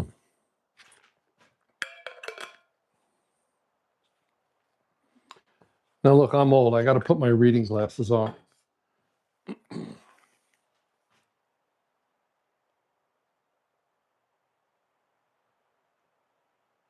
All right, Tyler. Yeah, you should be outside, not watching me. On a nice day, this is the last thing you should be doing.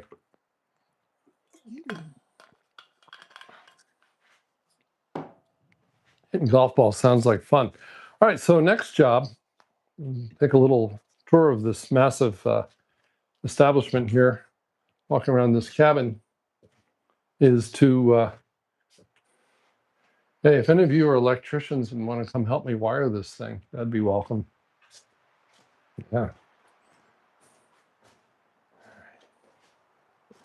I'm going to turn this around and I'm going to poke it up in the, I'm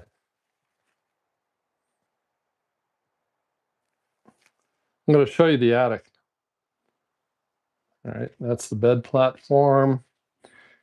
This is the ladder that goes up to the upstairs. This ladder is made from trees that I cut down.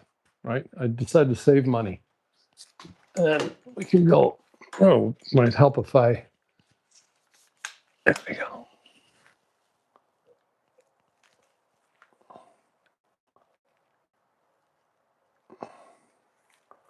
So there's a good sleeping loft.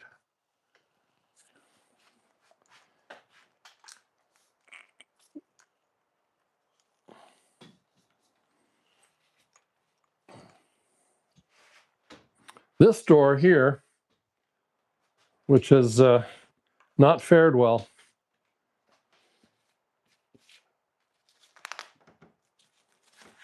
Yeah, it needs a knob. It needs a lot of things. But the goal here is to maybe put some, as a kind of temporary fix, I want to put some paint on it. So let's set the camera back.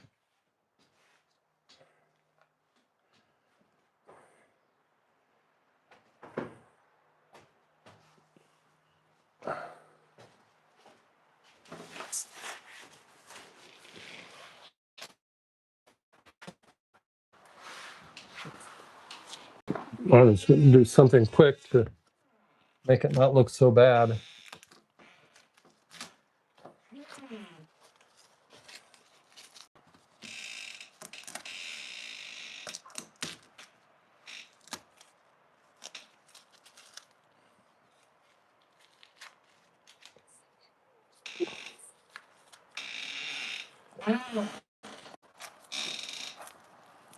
I think in the end, I'm just going to replace. Look at that. What is going on here?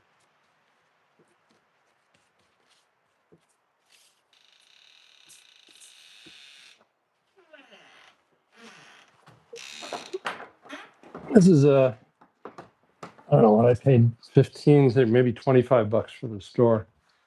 Also from Habitat. And I've got a choice here between green paint and blue paint. It's kind of leaning toward the blue paint, but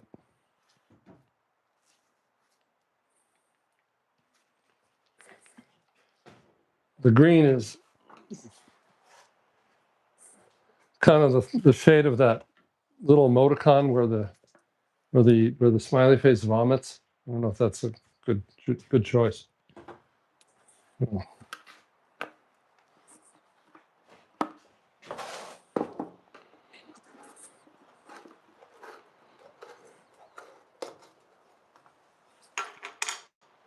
Ooh, that's an interesting shade of blue. I don't know about that.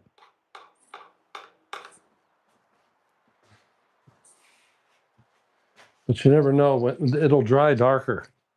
So I might give it a shot.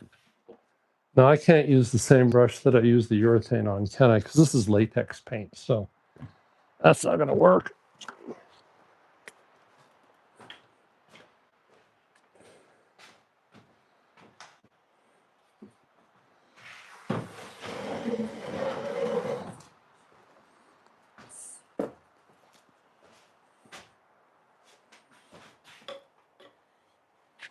Let's see what this stuff looks like.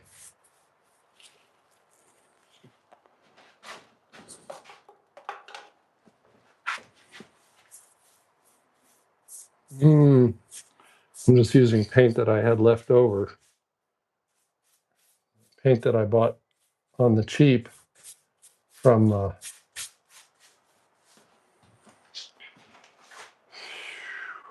don't know.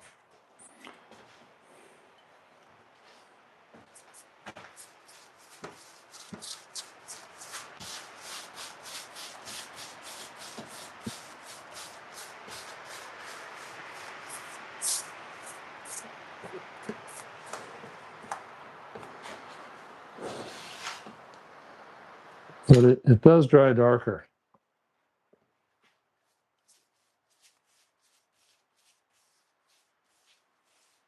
It wouldn't have been my first choice, but it was the free choice, sort of. Meaning I don't have to go out and spend any additional money.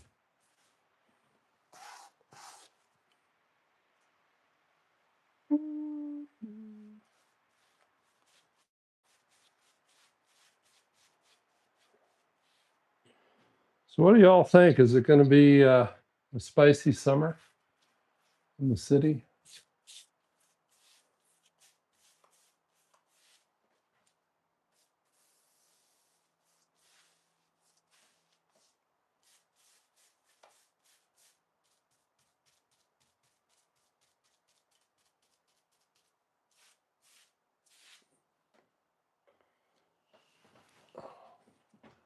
You know, at one point I was thinking about just like bugging out, getting away from all that craziness in Portland. Not to here, maybe, but maybe like Idaho. But then, as Sterling pointed out, it's coming for all of us. You can't run away. So, but then I think when I told Katie Daviscourt about this, she just cracked up and she said, "Oh, you have the best double life." Yeah, I certainly do.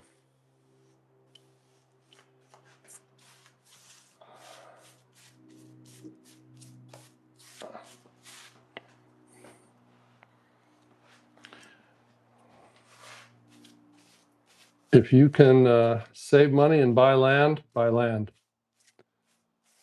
They're not making any more of it.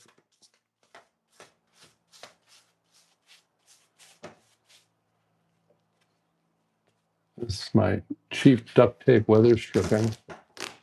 Since it's not winter anymore, I'm probably going to have to get some kind of solvent to take that crap off. That's not coming off easily. Look at this. You know, that color really sucks. I'm going to let it dry. I don't think I'm going to paint it this color, though. See what it looks like. That's really terrible. No wonder somebody returned this paint. They took one look at it and said, "Ah, no." So maybe this door won't get painted. We're going to try the other color and see how that looks.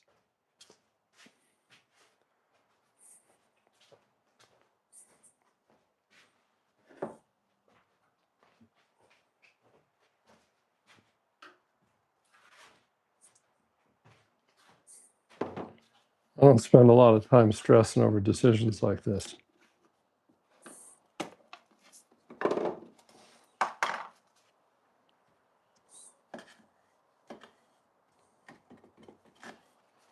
Let's try the green. Let that dry and see how that looks.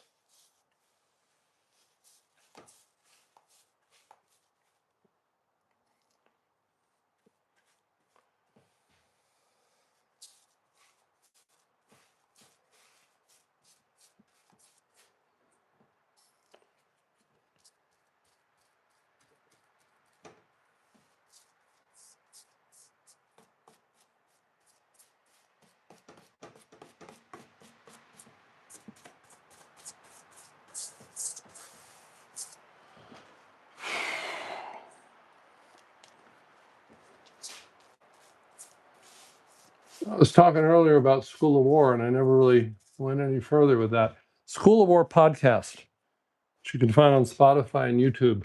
The guy that runs it really knows his stuff, and he has really smart guests on, really interesting people, and they talk about all things related to conflict, to global conflict, and of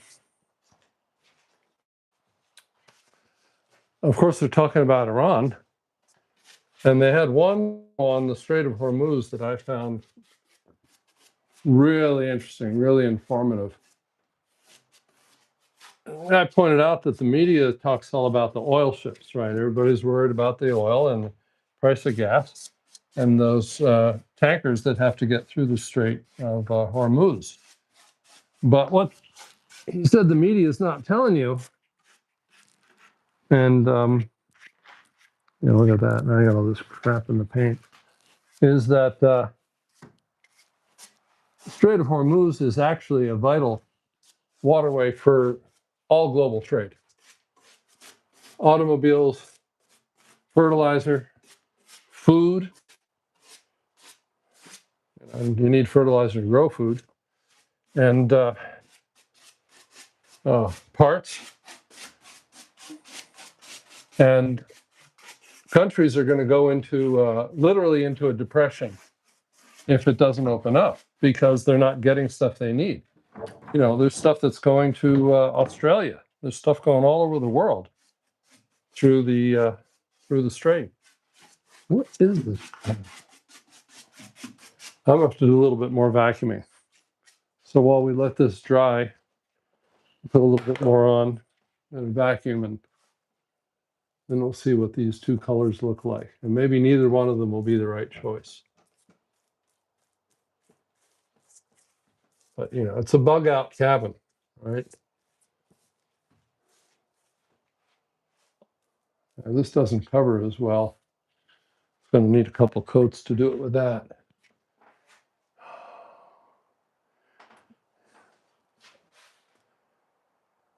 No, I don't know. Maybe the blue. Maybe the blue. I'm kind of liking it as it gets darker and dries. It needs a woman's touch. That's what it needs. It needs a woman's touch.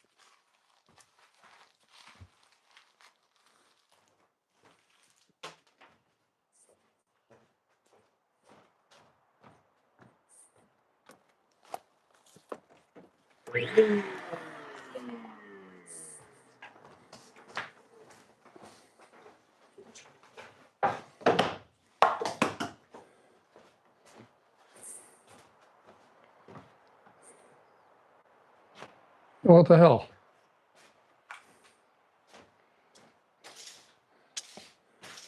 Yeah, this cabin definitely. Oh man, look at all that stuff into there. All right, I got a lot more vacuuming to do. I'm trying to find the long wand. 20% of all project time is spent looking for things. Hey, guys, that's true? 20%. In my case, maybe 25.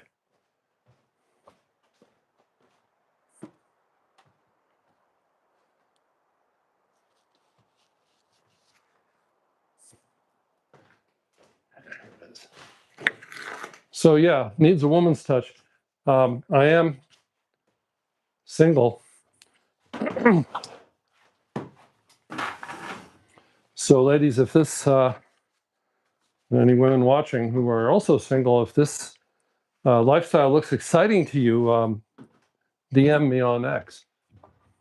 And maybe you could be granted a visit to the to the this romantic hideaway. It's like it's a thrill of a lifetime waiting. Yeah, I think it would take a special kind of as a little school bus special woman to do this. All right, sorry for the noise.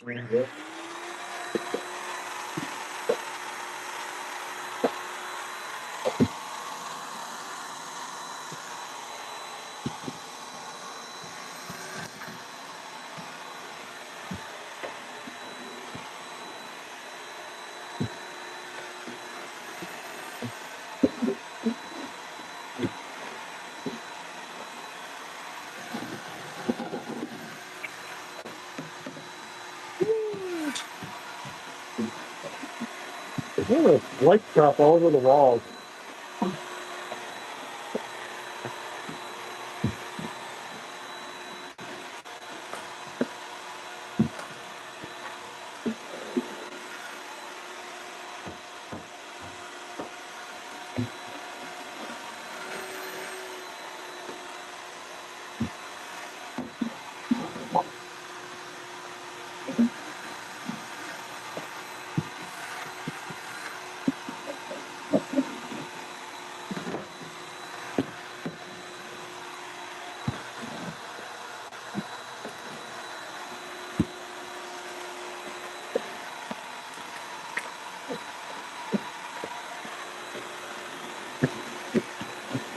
Just doing this while we wait for the paint to dry. But this stuff, this whatever this white crap is, it sticks to the walls. And it's, let me show you what this is. I don't know if it's from the foam in that door, but this is like this fine white.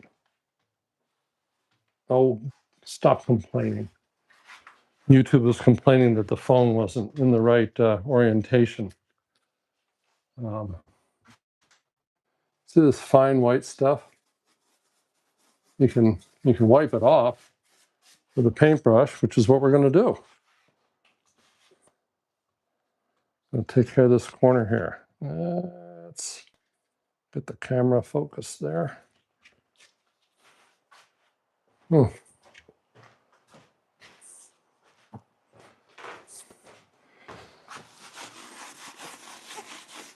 The cabin has running water.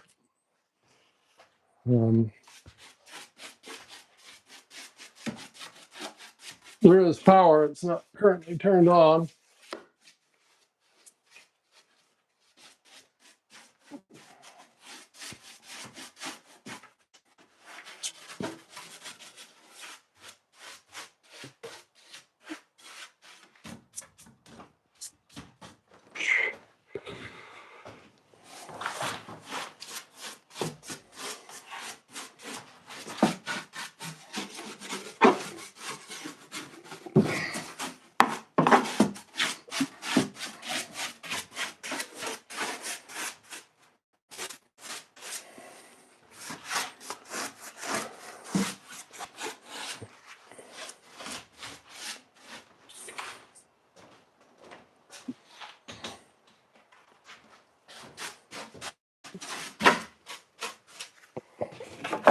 Oh man, it's all down and through here too.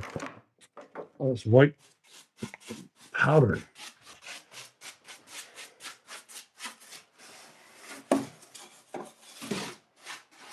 It's looking better though.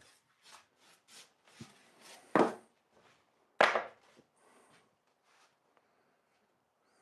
kind of going back to the blue.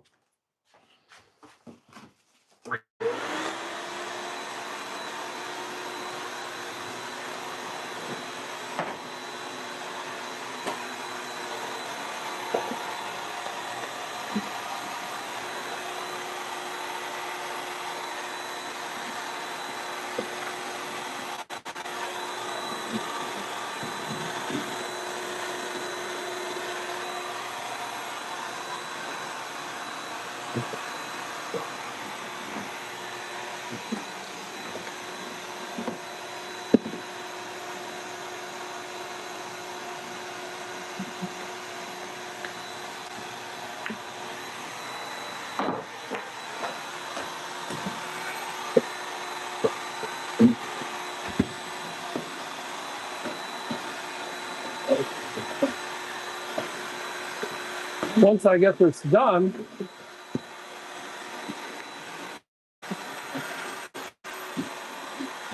with this basic remodeling done,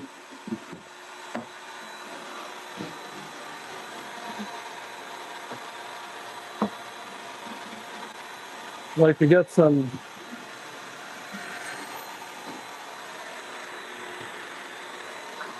patriotic stuff in here. Maybe like an old flag. Ground Zero's got this really cool looking old flag on in his apartment. Something like that would be nice. Mount on the wall. Maybe some eagles or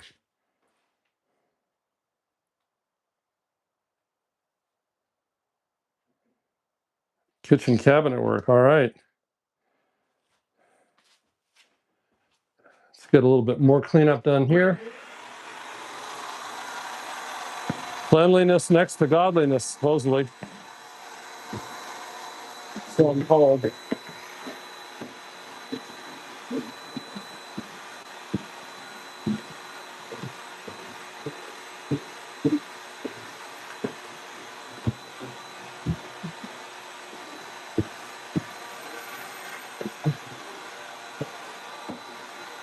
What I forgot to bring today was a new toilet seat for the outhouse. And I had one. I actually had a spare toilet. How many people do you know with a spare toilet seat lying around? Well, that'll have to wait.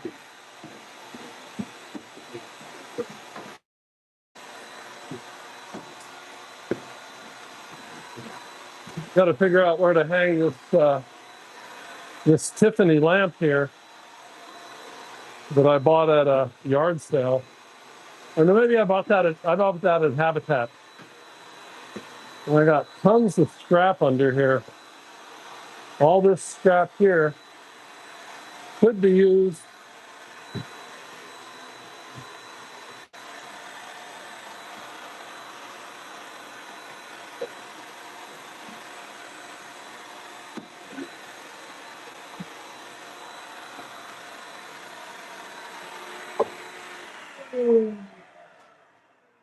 to make a countertop. I just was kind of like, do I really want a countertop that looks exactly like my, floor? But, what am I going to do with it? What am I going to do with it? I got all this. See, look at that whole pile. That's flooring. That's oak flooring. 99 cents a square foot. All right, so blue or the green? No, I'm kind of leaning toward the blue. Better than the black.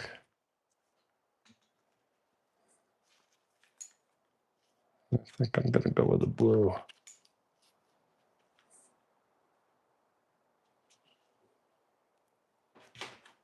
Yeah.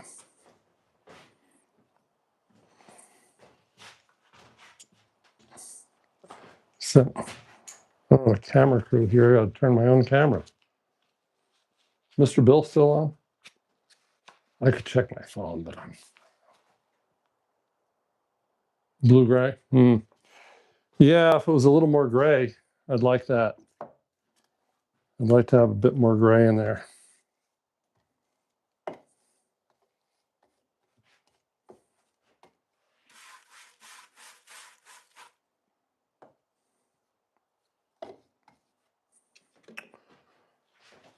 All right.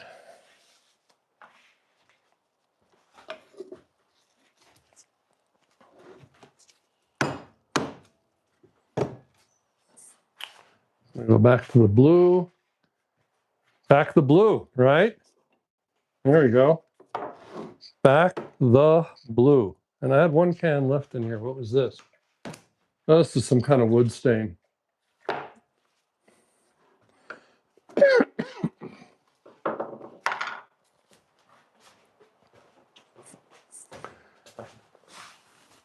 Yeah, I really should wear a mask, but I just got so pissed off by the mask nonsense that I get triggered at the very mention of wearing a face mask. Just kidding.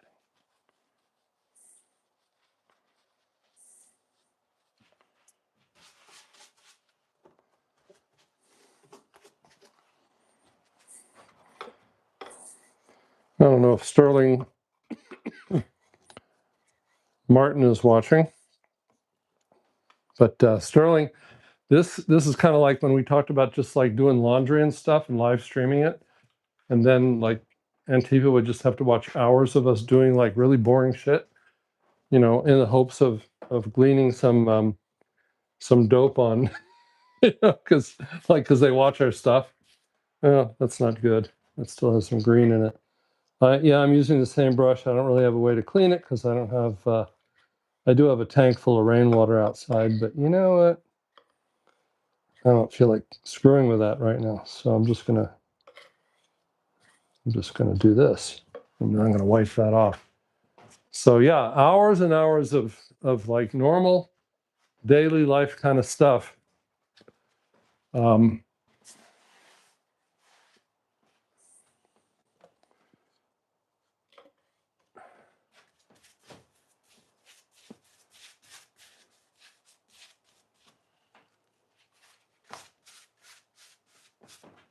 Now you see that changed the shade, that damn green, because somebody didn't want to clean their brush. All right, they just didn't want to clean their brush.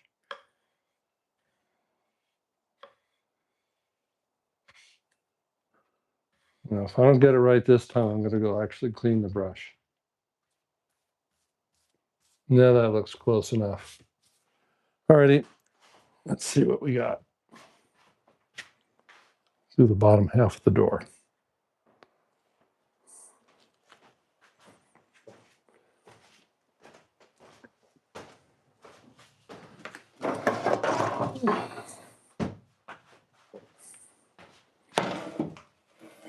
Actually, I might have old newspapers. Mm-hmm.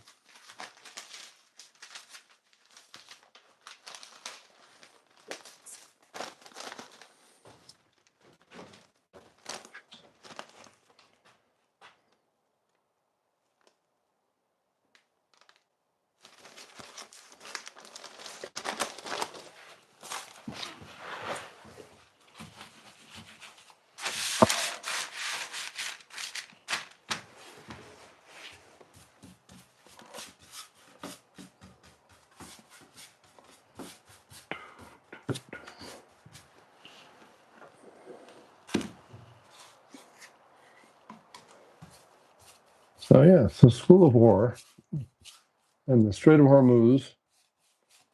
That was a good show. Sometimes they talk about like British military strategy in the 1800s, and how things changed. And I like the history stuff. I mentioned earlier today that there was a really interesting um, piece podcast that Matt Walsh did about Indians and Indian violence. Well, there was also, I believe, the School of War where they talked about um, the Indian wars in the 1800s, and I think the point was we've been kind of misled about that. Um, the guns at that time weren't very accurate, and a lot of them were like single shot, and then they had to reload. They didn't actually give the U.S. military a superior advantage over the Plains Indians.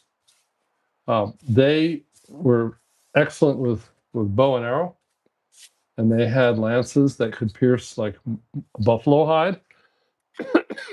And let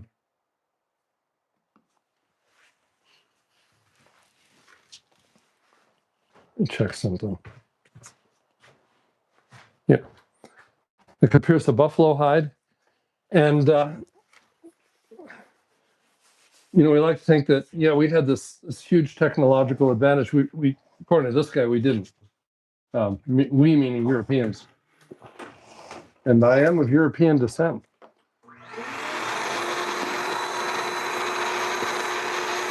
And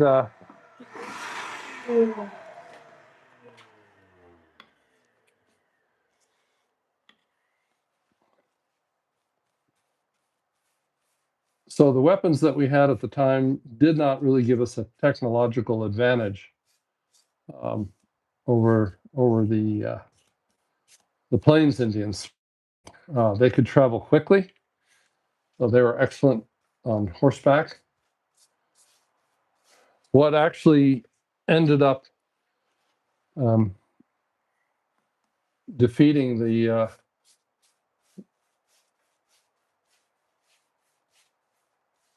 tribes on the Great Plains was a combination of disease and the railroad logistics. So the Transcontinental Railroad, which was built in the 1870s, allowed the Army to move large amounts of men, materials, and food much more efficiently than you could with a wagon and on horseback. And that and just sheer numbers, just the sheer numbers of whites enabled them to prevail.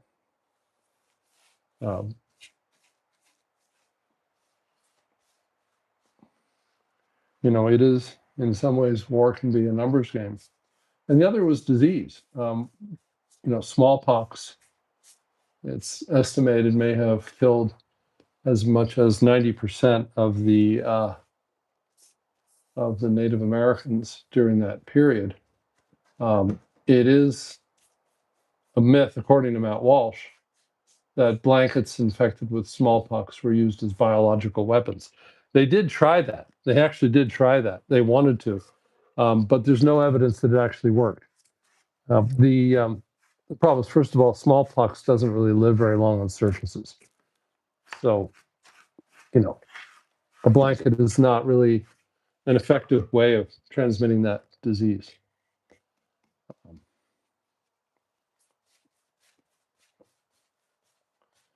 But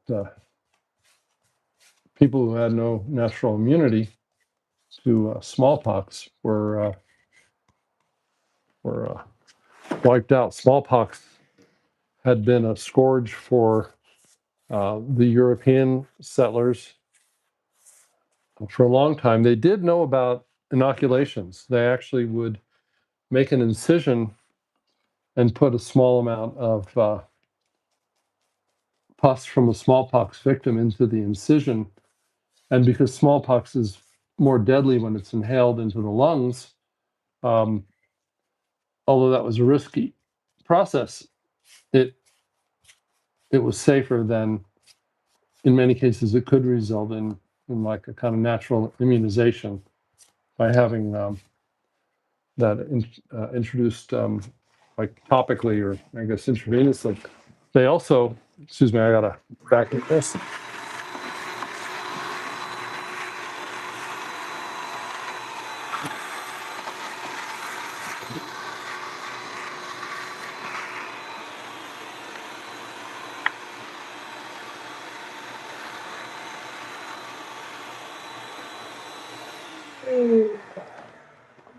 They also knew that cowpox, which was related to smallpox, could be used for immunization purposes.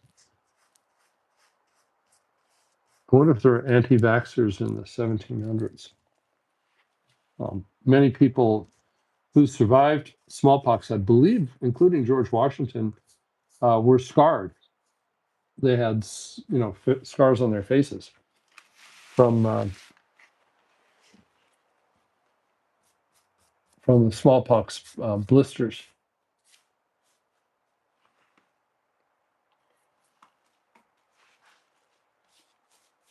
Life was hard. People don't realize how good we have it today. The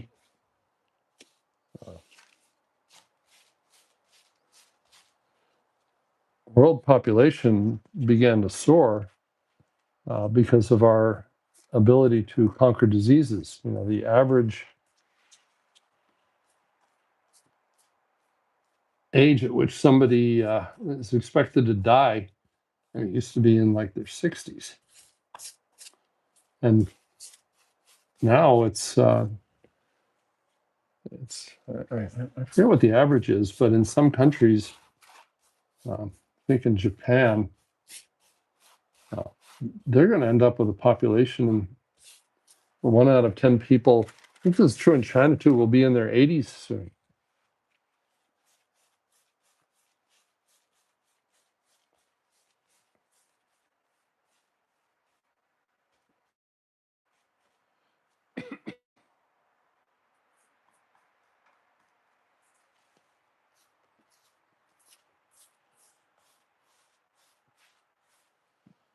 Yeah, I think that's better than the black.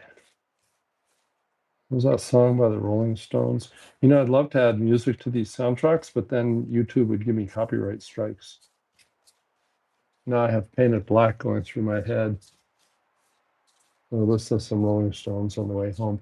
I could probably get some AI music if I made AI synthesized music. I could play that, or I just have to listen to like little earbuds. If I put music on the soundtrack, YouTube will get mad.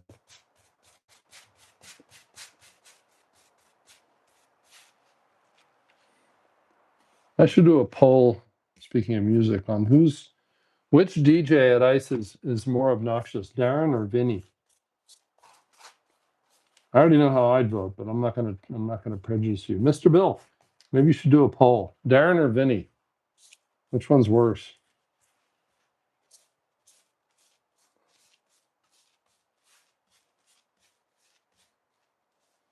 This is deafening.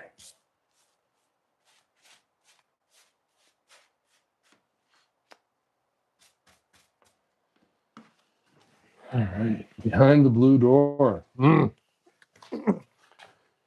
Yeah, some of you will recognize that cultural pop reference. I know it was green. It was a green door. Hmm.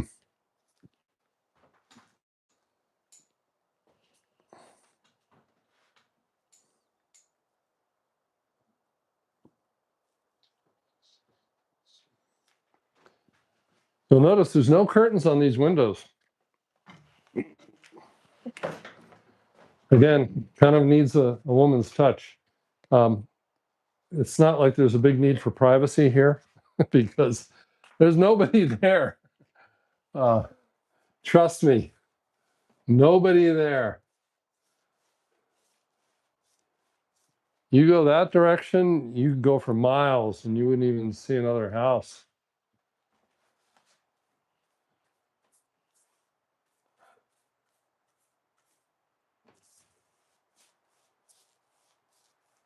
Whoop. And green paint hadn't completely dried.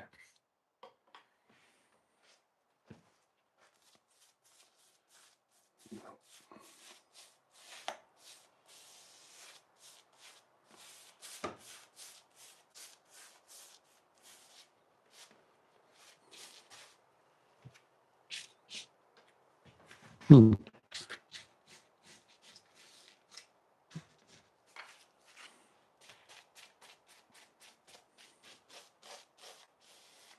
Wanted a door with a window in it to let in more natural light.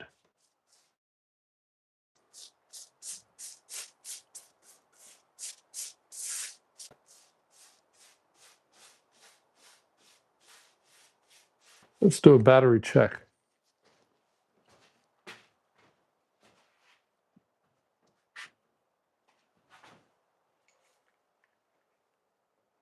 Oh, hardly used any. We're doing fine.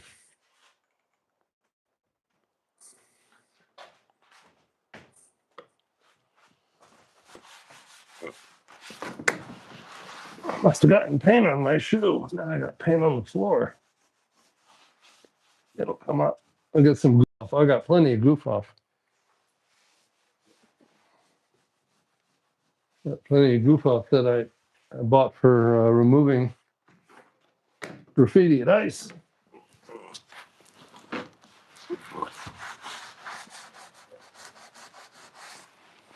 Take that off. But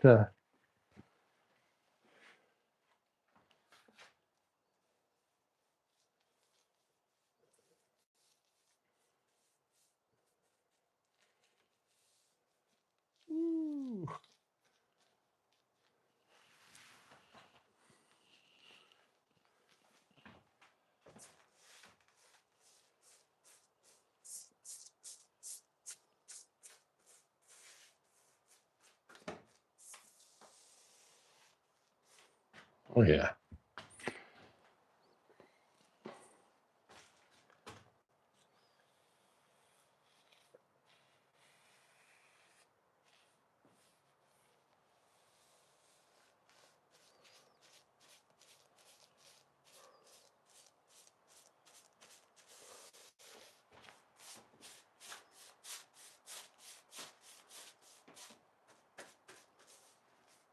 I was saying earlier that I'd like to play music, but I don't want to get copyright strikes.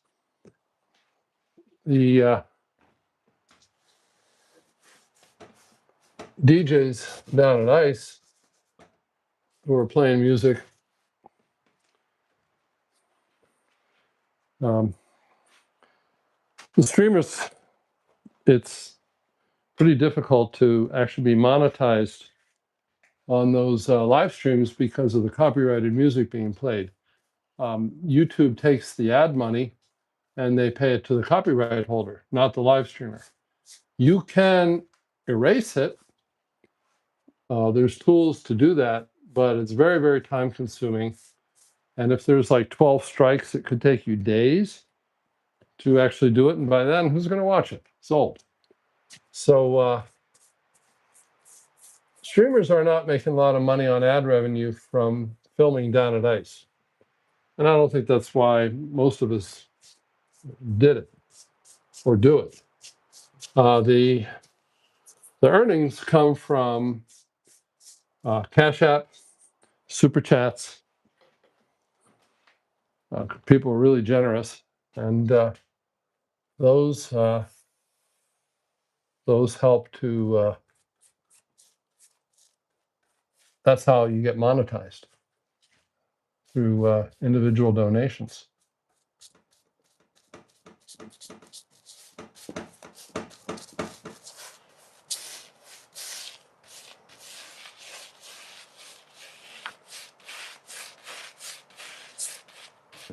I've gone through on some of them and tried to remove the music if there's just a few. Not because I really want to get monetized. I honestly, I don't really, it's not that important to me. But some of that music is just so awful. I don't want them getting any money for it. It's just horrible. All that, especially the really angry music, which, they play on purpose. They play that angry music on purpose to get the crowd worked up. And I know which DJ likes to do that, and he's been called out on it. He's quite good at it. I mean, he knows what he's doing. He knows exactly what he's doing. And he's using and timing the music to get the crowd worked up. And then if you tell the crowd that you got to kill all Nazis and fascists, and they think that we're all Nazis and fascists, well, that's not a comfortable feeling. I got a little bit here, and then I'm just about done with this door.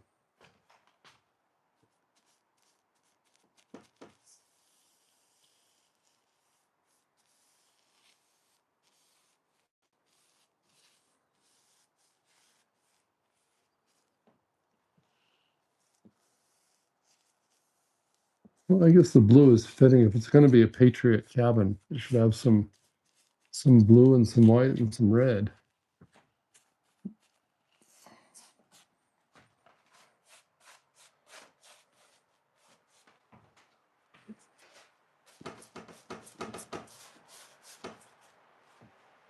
All right, one more across the top, and then I think we're in good.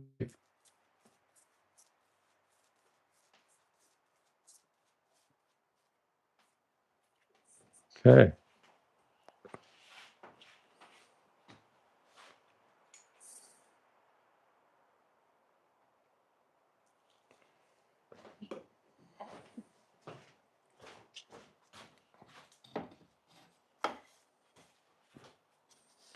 It might need another coat, so I'm going to leave this can of paint here.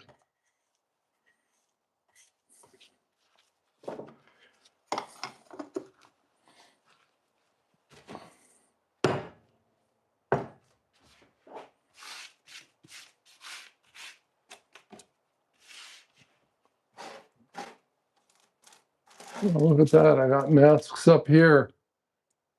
3M.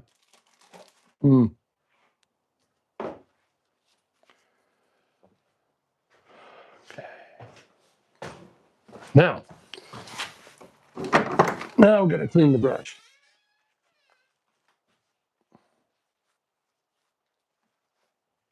So.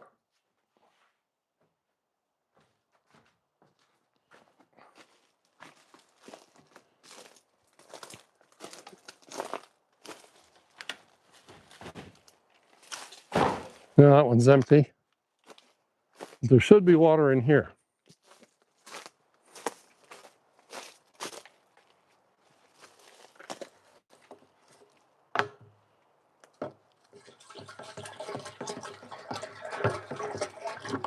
It's not drinking water, don't worry.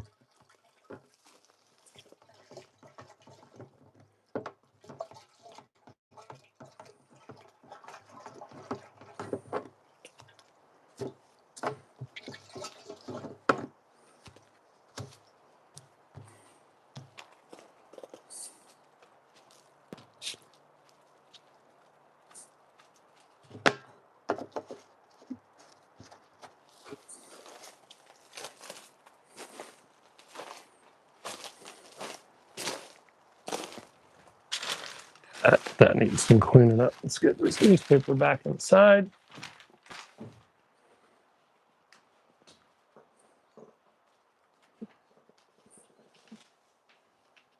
Oof.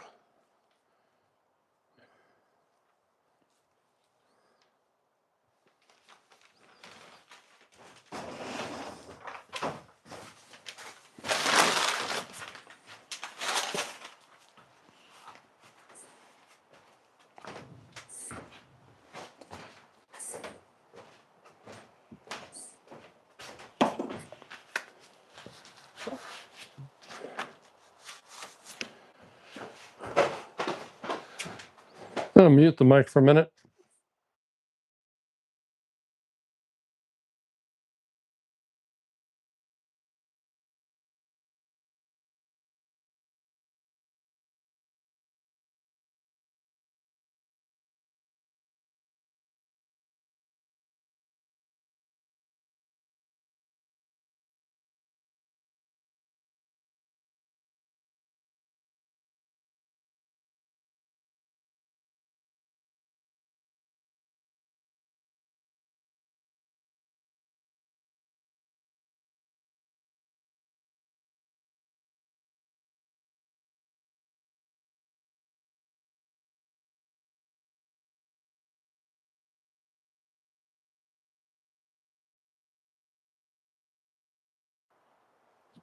And we're back.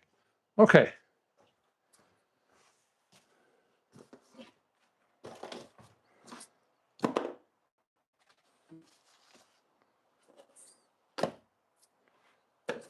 See what's next on the agenda on the cabin repair and restoration schedule. There's stuff I just don't want to get into today, like using a saw. I brought a circular saw, but you might want to do some measuring. Main thing was getting some cleanup done, and we're not done with that yet. So that's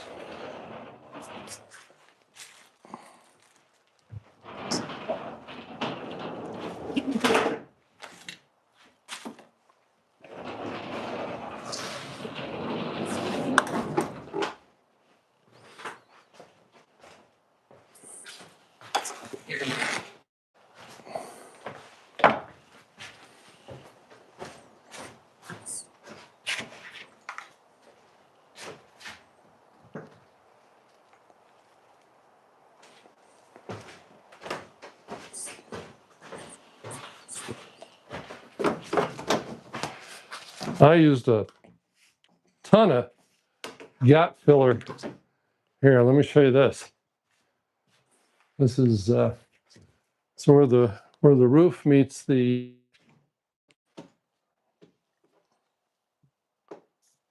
all that gap filler up in there. Keep the cold air from coming up through those and critters through there. But there's this white stuff all over the walls here, and all down through there, and all that white stuff. So I'm going to try and clean that off too.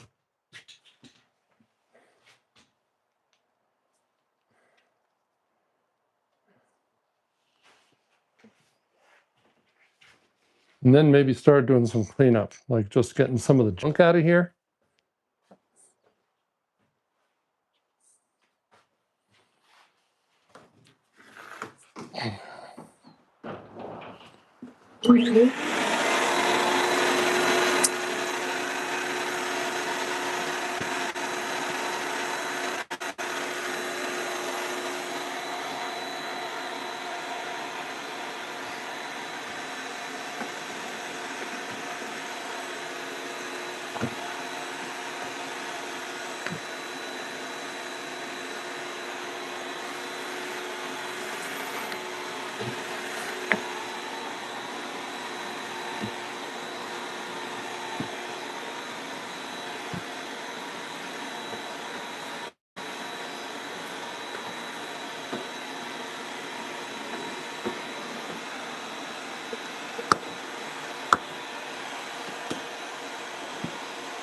Oh, if this stuff is from mice or from ants or termites.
I need to get a wand with a wide wand to go over these walls.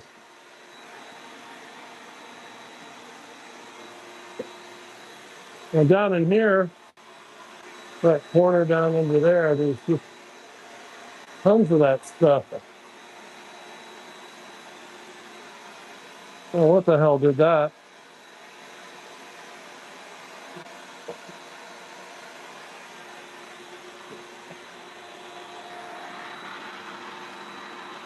Big piles of it all through here.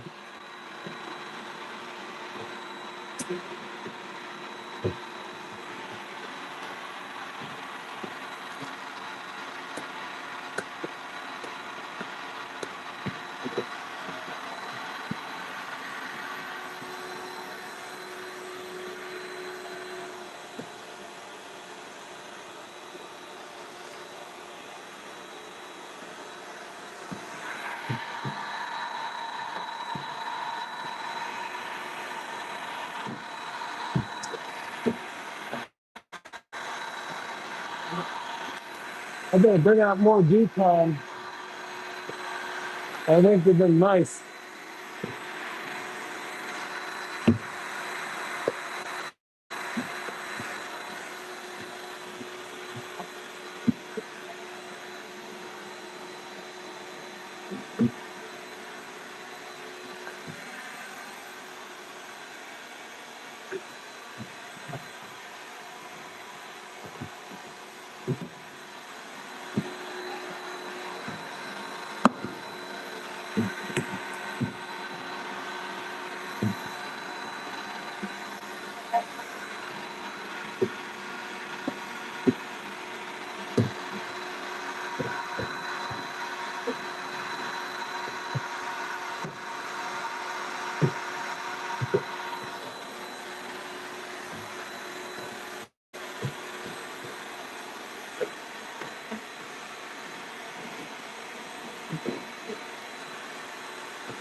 This is all over the walls.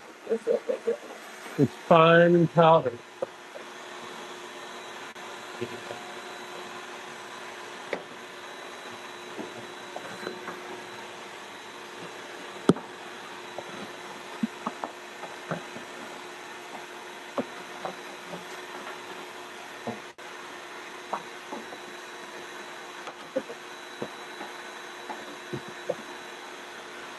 All over everything.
All right.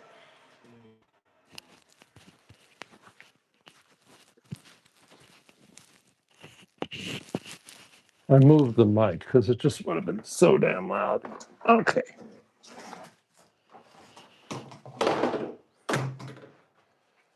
Now I'll go back and listen to this later and hear myself grunting all the time. But that's just like a old people thing to do. All right.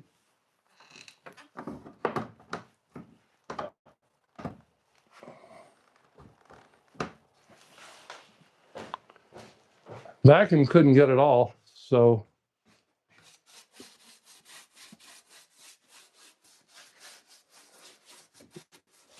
the rest with the brush.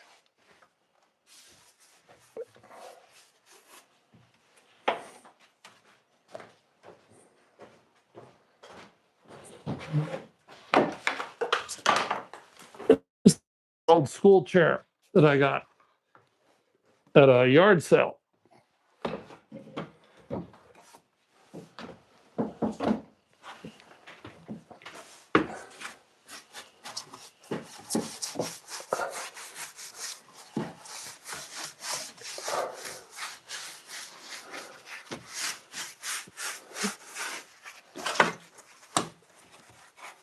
I still have foot molding around this window. There is so much to do still. So much.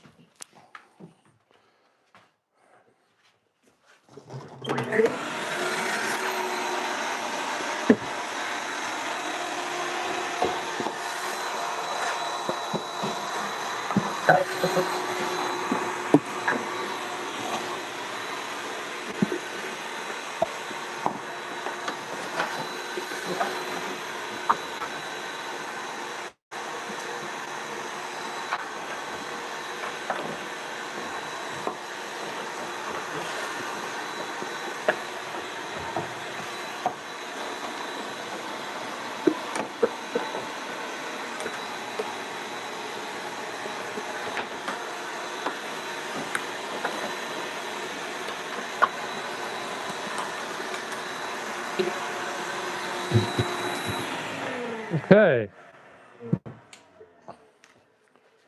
Now,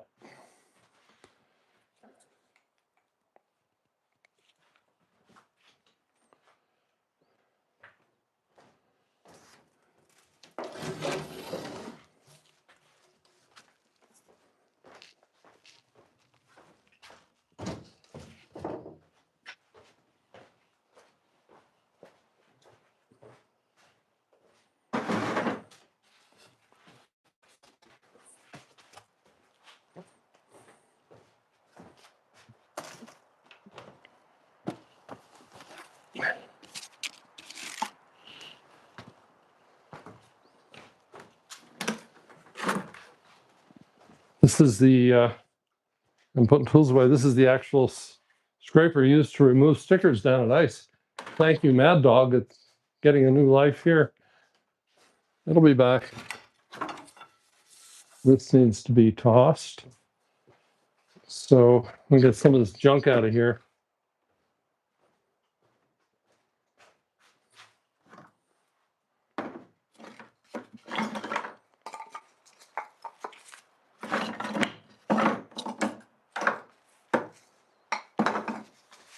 That might become part of a tabletop.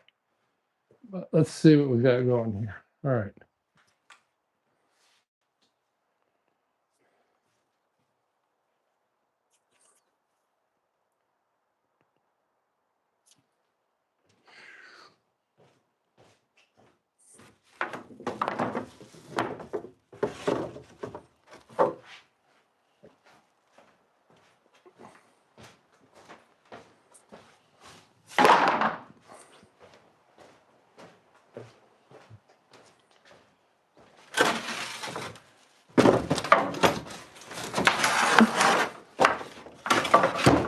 Yeah, I see some people stop watching probably because that vacuum is annoying and loud. I'm not sure what I can do about that. I guess I could mute the stream when I'm vacuuming, but y'all have volume controls too, don't you? So I don't know. I'm running back and forth, pushing that mute button all the time. Right. Oh, look, we have trash bags here. I forgot all the stuff that I left here. But yeah, there's trash bags. That's scrap wood. That's scrap something, but it's going. Out we go.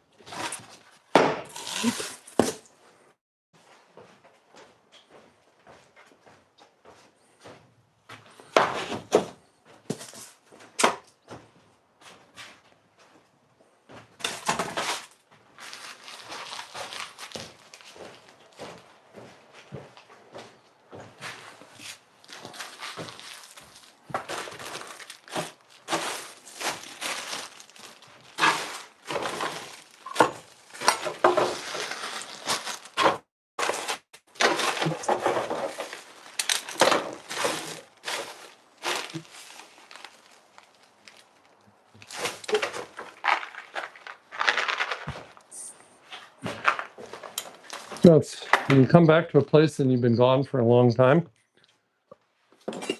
then you start to find stuff like that you left. Oh, tiny screws. Okay. Yeah. It could be useful.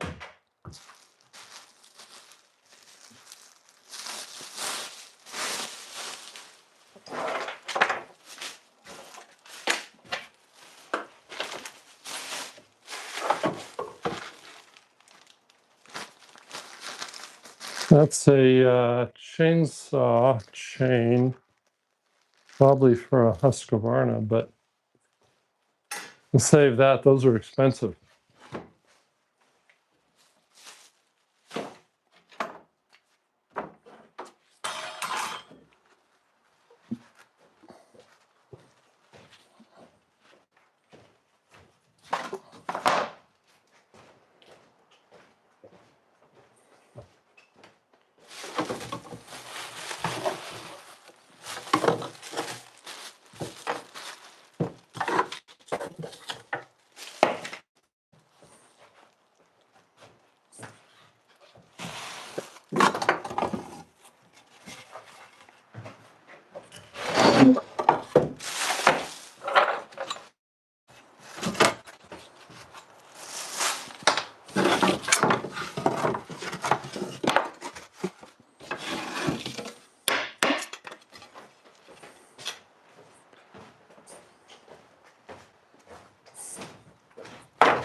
just found a whole bunch of that powder behind. Take a look at this. What is this stuff coming from?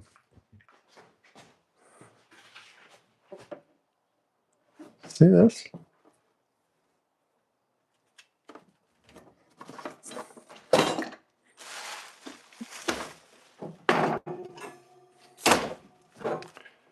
It's like it's foam that's been chewed up by mice or something.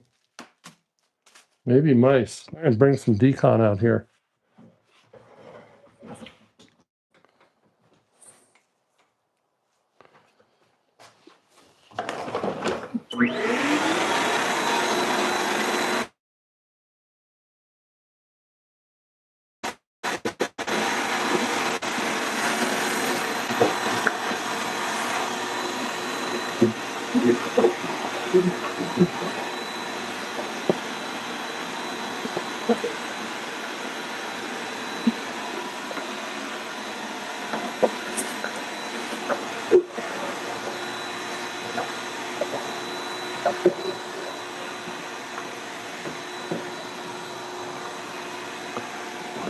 Well, they've been busy. It's like everywhere.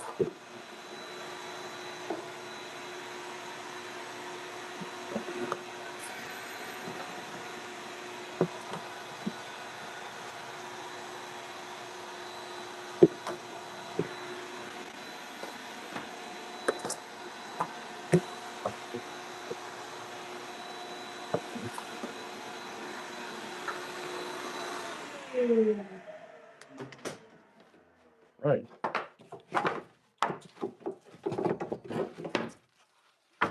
Well, there's more. Look at that. There's more. Yeah, let's just mute the mics.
Yeah, every time I think I got it all, I find more.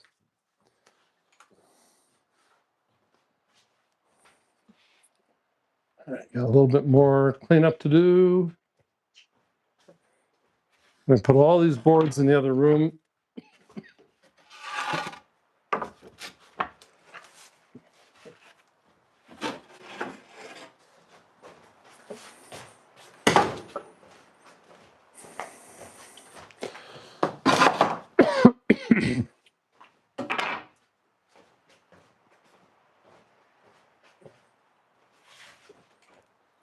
That's looking better.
Yeah, it's nice to get this cleaned off.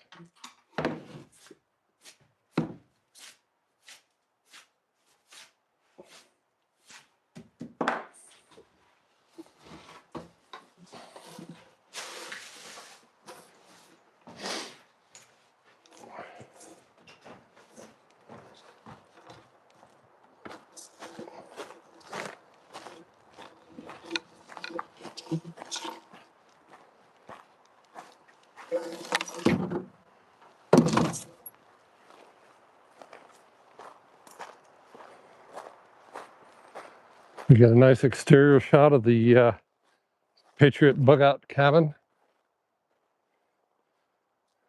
Again, looking to repaint this a more appealing color and put a porch along the front with a roof over it.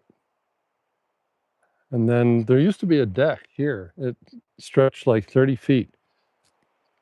It got rotted out.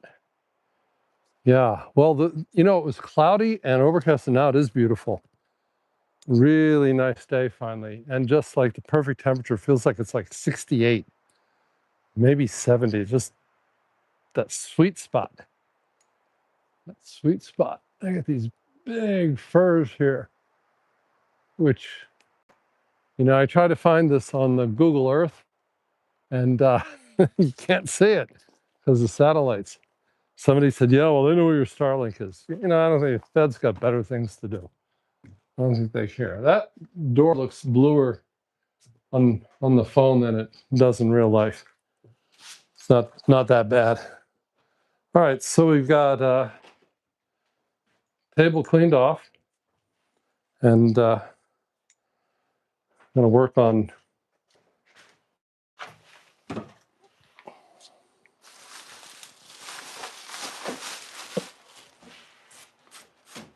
I think I need an assistant. I should get like a helper here to make this maybe somebody who's cuter than me. Give you guys something to look at. There we go.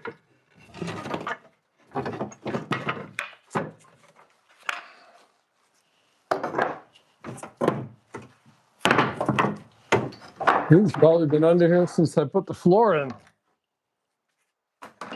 That's just scrap. This stuff can all get burned in the wood stove. Then we got to clean under here. Let's see what we got over here. Oh, it's a mess under here too. Oh, I put a rat trap in here, didn't I? A bait trap, That's useful. Leave that here and put some new bait in it. All right, I gotta clean under here a little bit more. We'll carry this back out to the truck.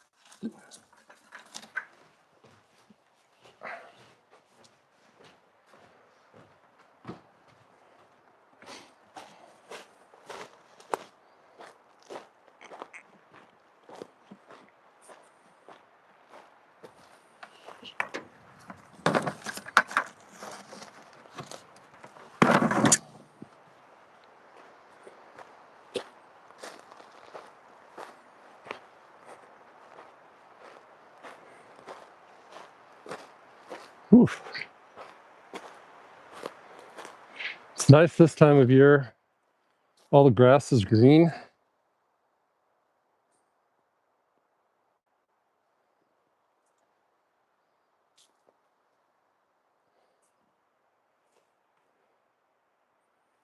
It'll stay that way for a bit.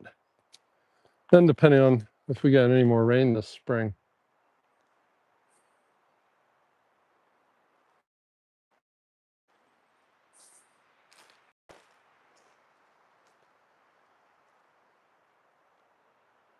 All those boulders. This is a rocky ridge. I think deposited probably during the last glacial era. I don't know.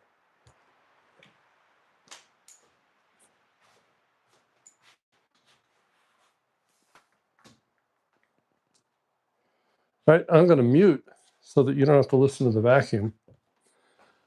And I got to clean under this table. But so I'm going to take these just to try and get an idea of what would this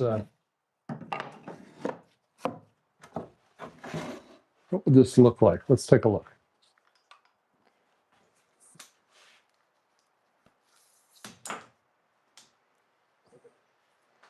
So if I were to use this old flooring, this has a nail in it. This leftover flooring, and use it to make a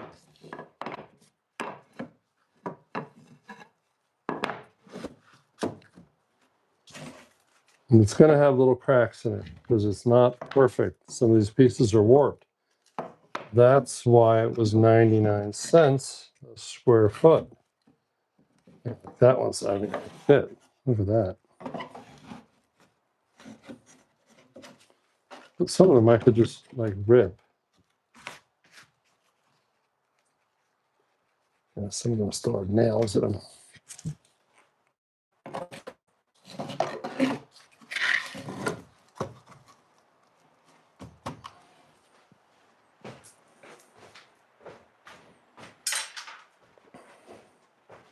So it would make a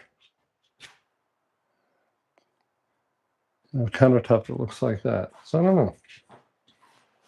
I don't know if that I have enough of it to do all of these countertops, but I probably have enough to do one real well.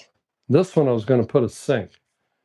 So the plan was to put a sink in here and go out the wall. I mean, there's no running water, but you could still have a water supply from a tank and a little like 12-volt pump and sink in there. All right, I'm gonna mute the sound so that you don't have to listen to the vacuum and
Okay, noisy part's over.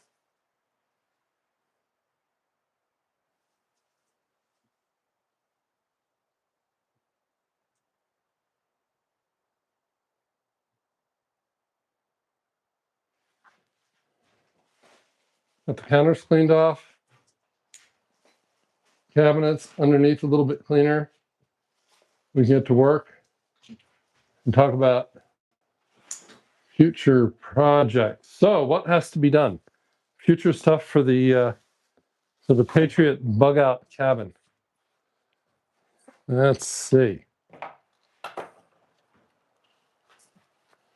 Okay. Wiring, gonna get like outlets in here. You put outlets in, finish this kind of siding on the wall. Drop a sink in here. Molding along this window here.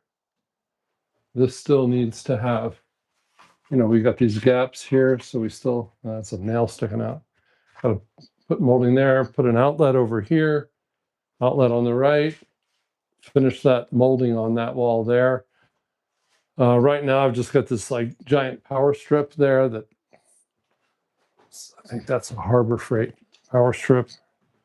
Where did I buy? No, I think I bought that at Harbor Freight. And probably a second coat on this door, but it's definitely an improvement over what we had. Yeah, it's pretty dry. It's still sticky. Let it dry and we can do a sand on it.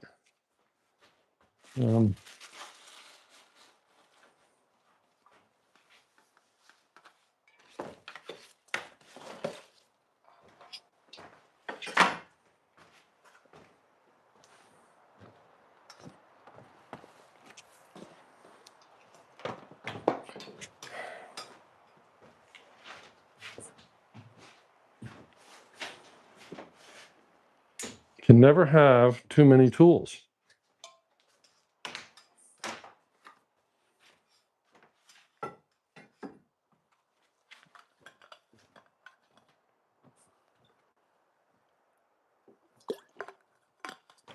No such thing.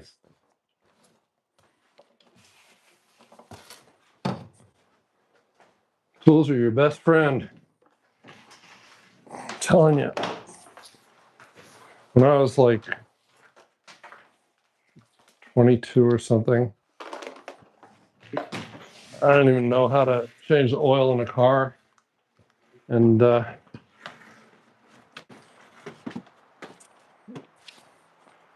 was lucky I got a good job and bought my first home when I was like 24. And back when you could buy a house for $80,000. And I, one day the dishwasher stopped working and it was called this repair guy because it wasn't draining. And he takes it apart and pulls out this giant palmetto bug. And I watched him do it and I was like, damn, I could have done that. I mean, really, I could have done that. And I think he charged me $75, which in today's money would be like $200. And at that was kind of a pivotal moment for me. I was like, I'm never paying someone to do something like this that I could do. And so I started to learn how to do stuff and learn how to do plumbing and electrical and all that good stuff. So see how much power we use today. Now we're down to 58% on the Goal Zero. So this is what's been powering the Wi-Fi and the tools, is Goal Zero lithium-ion battery. Because we are like way off the grid, where we always bring firearms and bear spray. Nico, if you're watching, that's the stuff that I think you can get for less than $50. I don't know if it's any good. Maybe I should buy you a can. You can test it out. Not on me.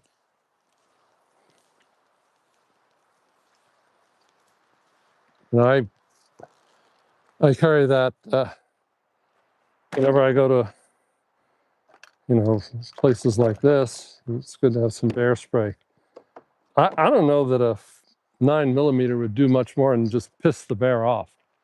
A loud noise might scare them off. Black bears are tend to be kind of shy.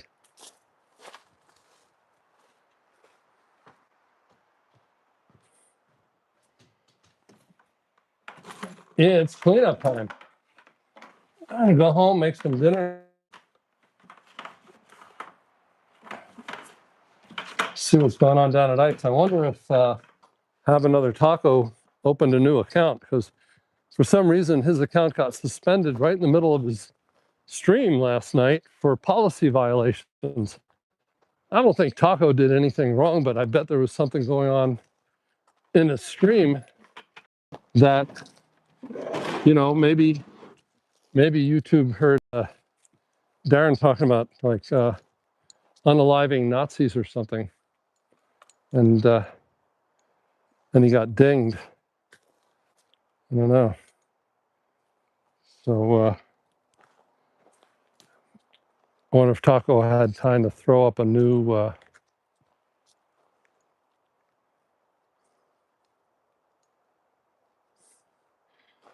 YouTube account. Not hard to do.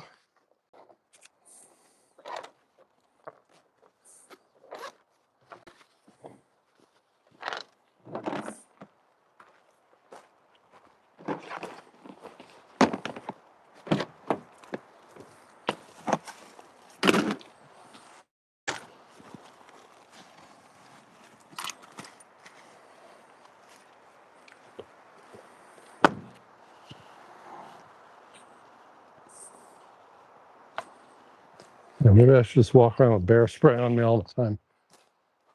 All right.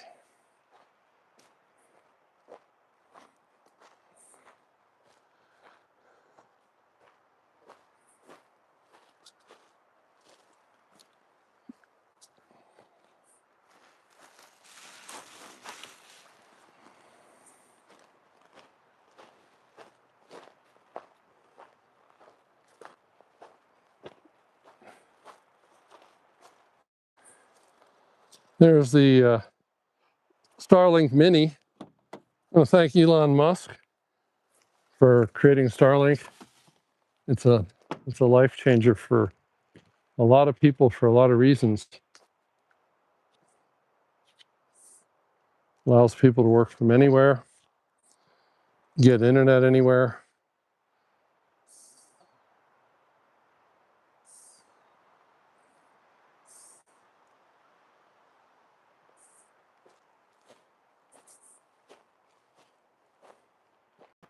I got to make a run up here and just get rid of all this junk. Just like do a clean out. Bring an empty truck and just fill it with this trash.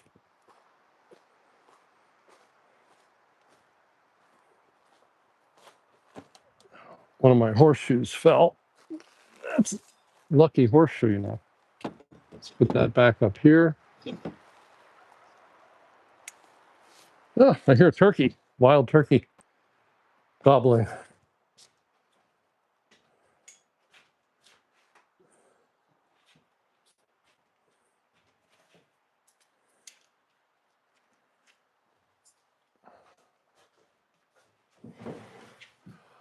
All right, getting ready to go. It's been a productive day. Got a lot done. A lot more to do on the Patriot bug out cabin. I think next time I'm going to lug a circular saw up here, a chop saw. Sorry, not a circular saw, a chop saw, because that makes the work a lot easier when you're cutting like panels for spots like this. And yeah, bring an air compressor and a nail gun. That's going to be noisy, and get that done. All right, we'll take one more quick tour.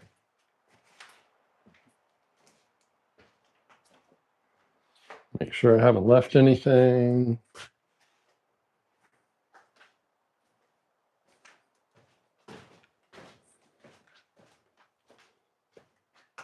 Yeah, and in here, that corner needs to be finished off.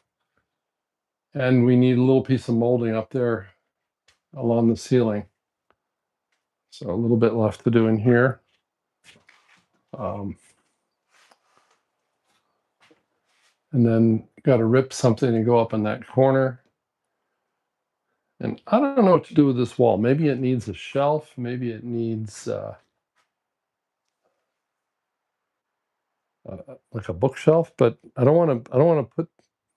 It's kind of narrow, so I don't want to put anything too wide on there.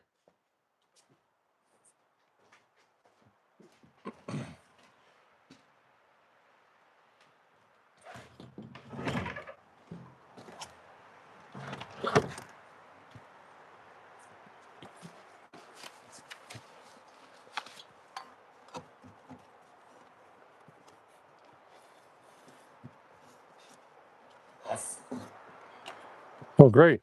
Can't find the key. Not that it really makes any difference, but I usually lock the door. So where did I put the key? Pocket? Let's see.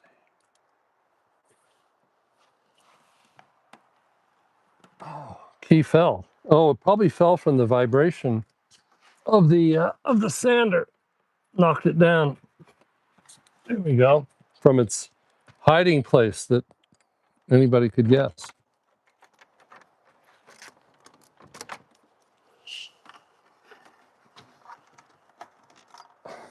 Yeah.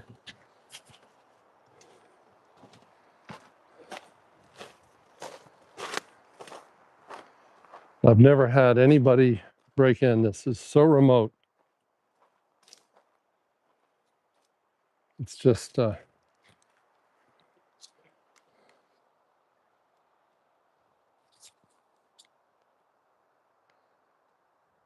well, thank you for the super chat. Let's see who that is. Got to put on my old people glasses here.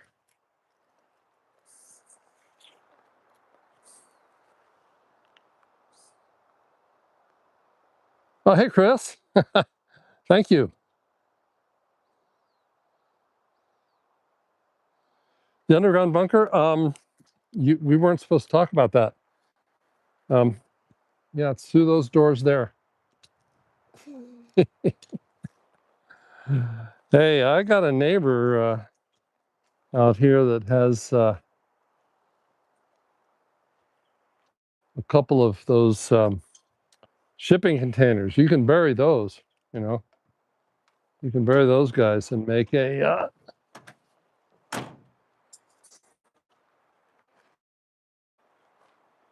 underground fallout shelter, just in case this thing doesn't go right and Iran gets the bomb. You know, we might need fallout shelters. Go back to the '60s. You know,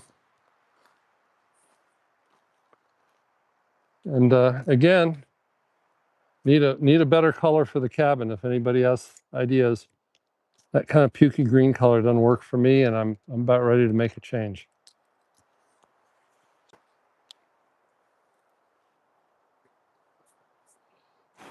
Man, my phone is covered with fine dust. Hey, Marissa. Everybody follow iRock. iRock on YouTube for sure. I hear she got some good footage today. Hopefully, of Shane's throwing arm. Red, white, paint it red, white, and blue. Kind of seems circusy. But yeah, maybe. Maybe. I hope the lens isn't dirty. I got so much dust on here.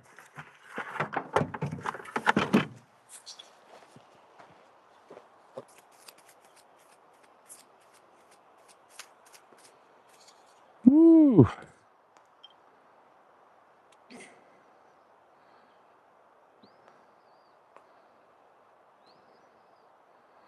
Shane has an arm, yeah.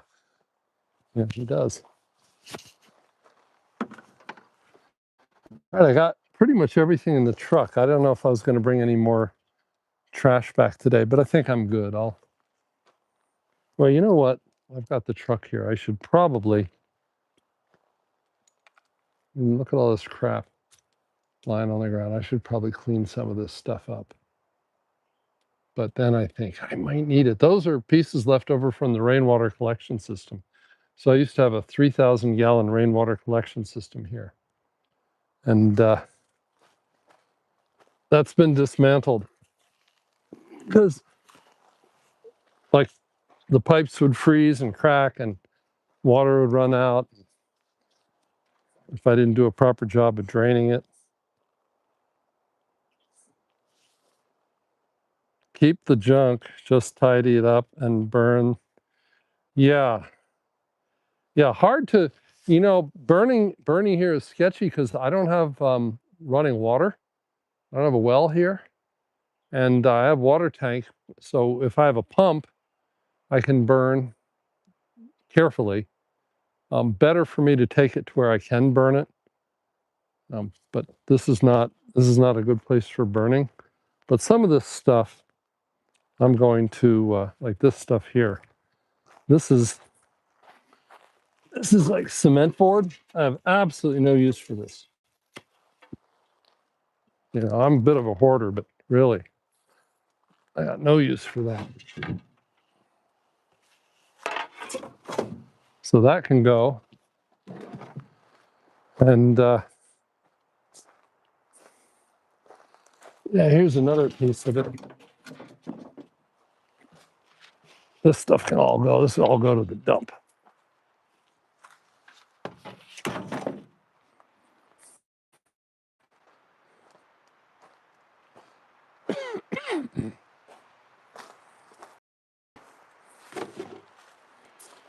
Sitting out in the sun, this PVC is probably worthless now anyway. Look at this crap. Recycle that.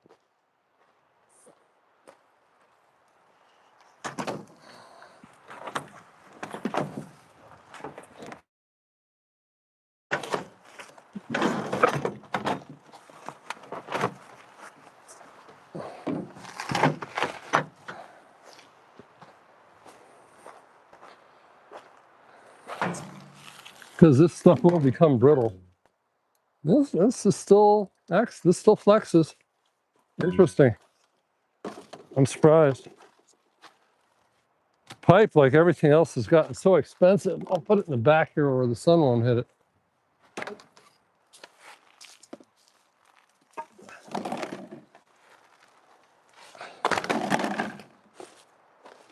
All right, let's see what else.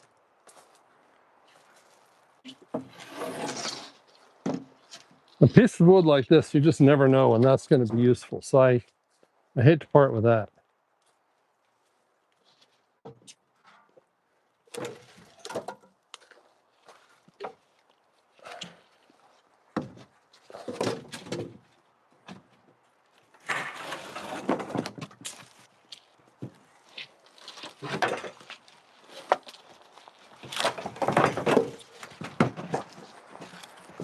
Particle board can go.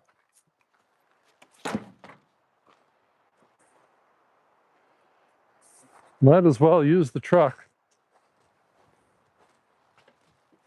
It's like 21 miles a gallon. Might as well get some use out of it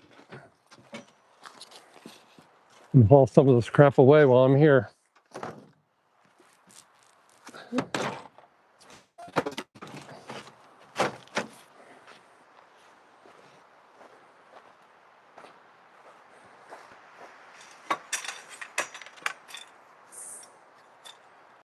Oh, what the hell this stuff's from?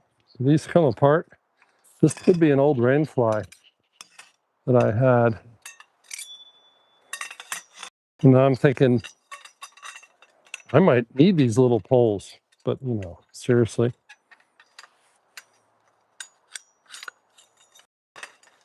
I don't think so. So clean up.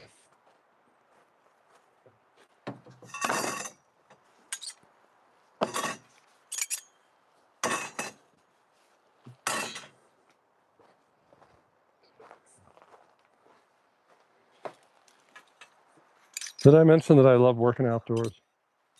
I could just work outdoors all day. And instead I ended up working in IT. What the hell? Pays well, but damn.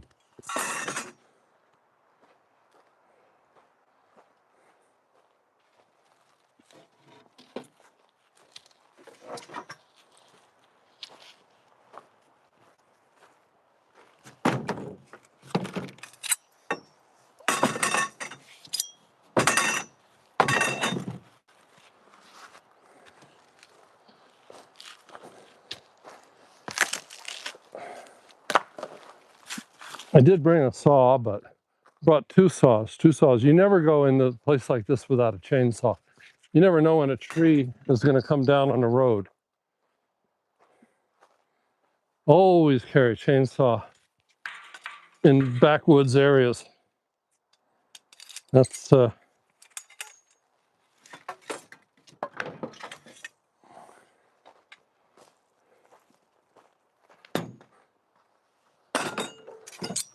I have had to cut my way out of places.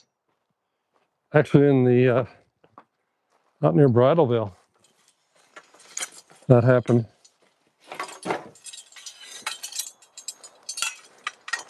Up in North Mountain on a back road. Did an overnight and had to cut my way out the next day.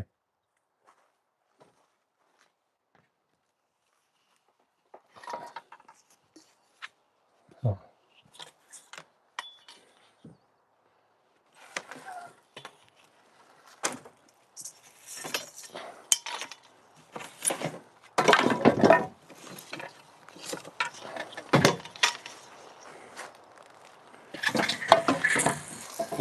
Anybody want one of these?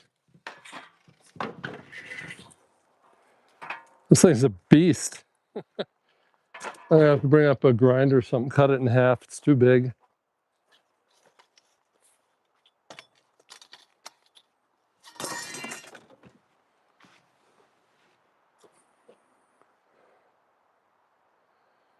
All right, that's a start.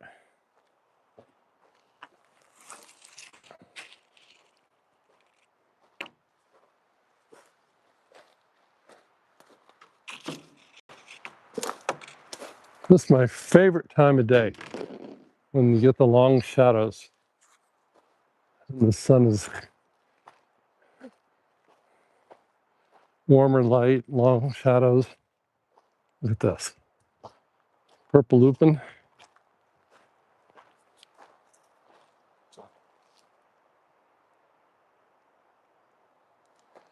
It's growing all over here.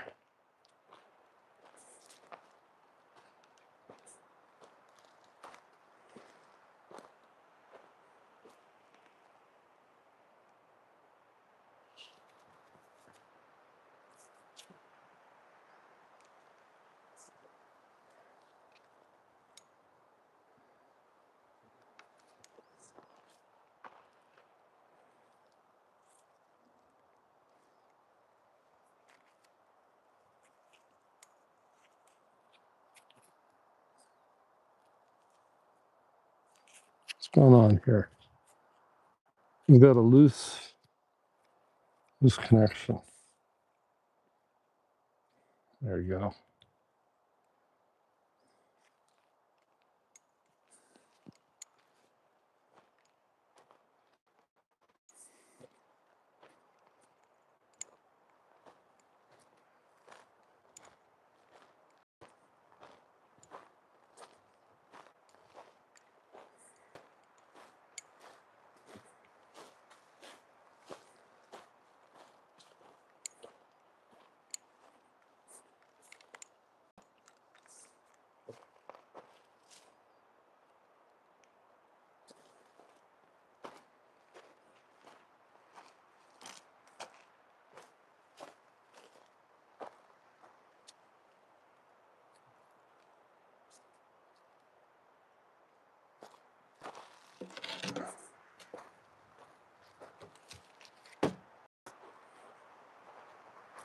Take a little walk before heading heading out.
Let's see what the chat says here today.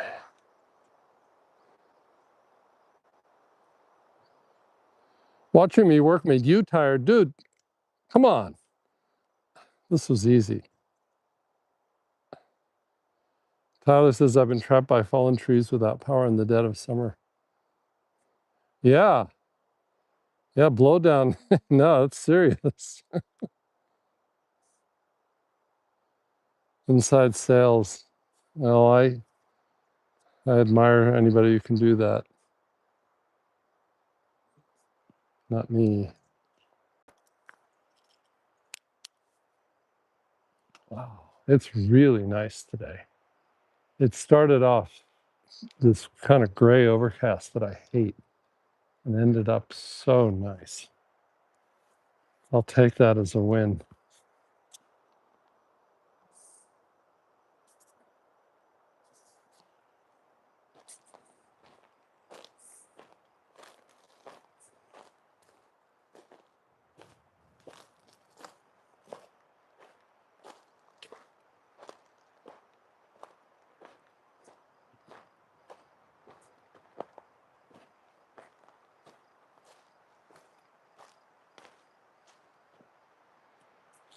Now, isn't that nice? Look at that. Won't stay green like that, but boy, that's nice.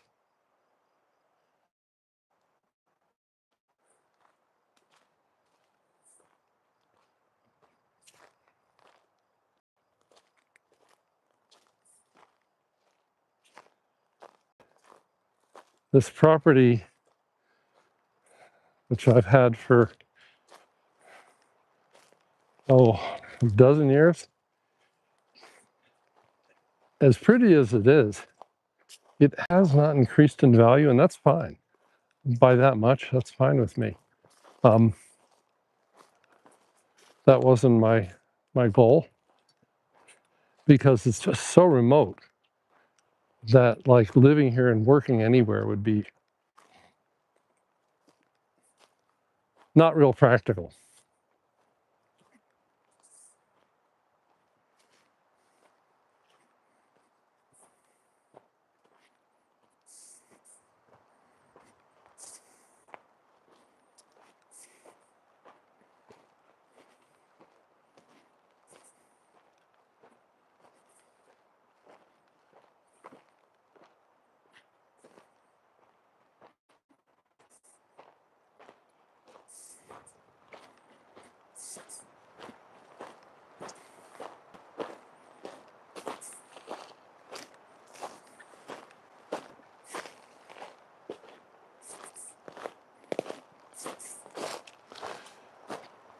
This spot here, if you cut some trees down, you'd have actually a view, but I'm not going to do that.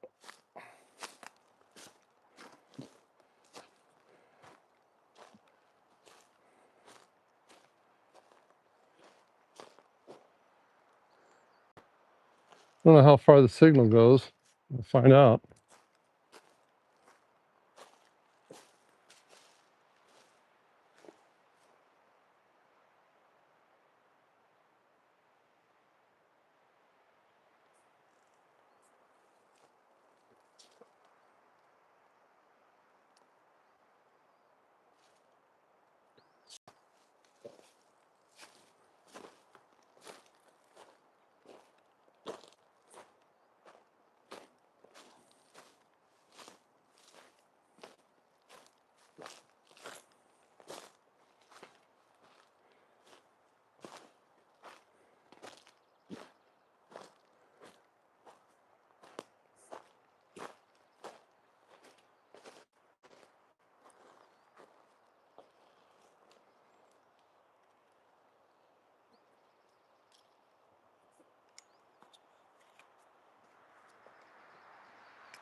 Yeah, rattlers. When I lived in Florida, they had 4 kinds of poisonous snakes, and one of them was a coral snake. I forget the others. Pretty deadly. All right, I'm going to end the stream after we've been live now for 231 minutes. And I'm going to end it because I'm making Chris tired. Veteran Chris is tired from watching me work, and he needs a break.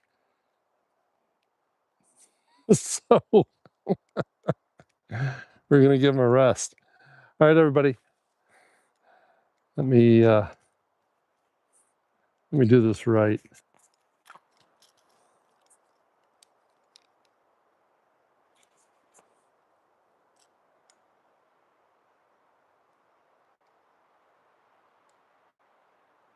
Do this right and say, thank you for watching. Thank you for watching me work all day.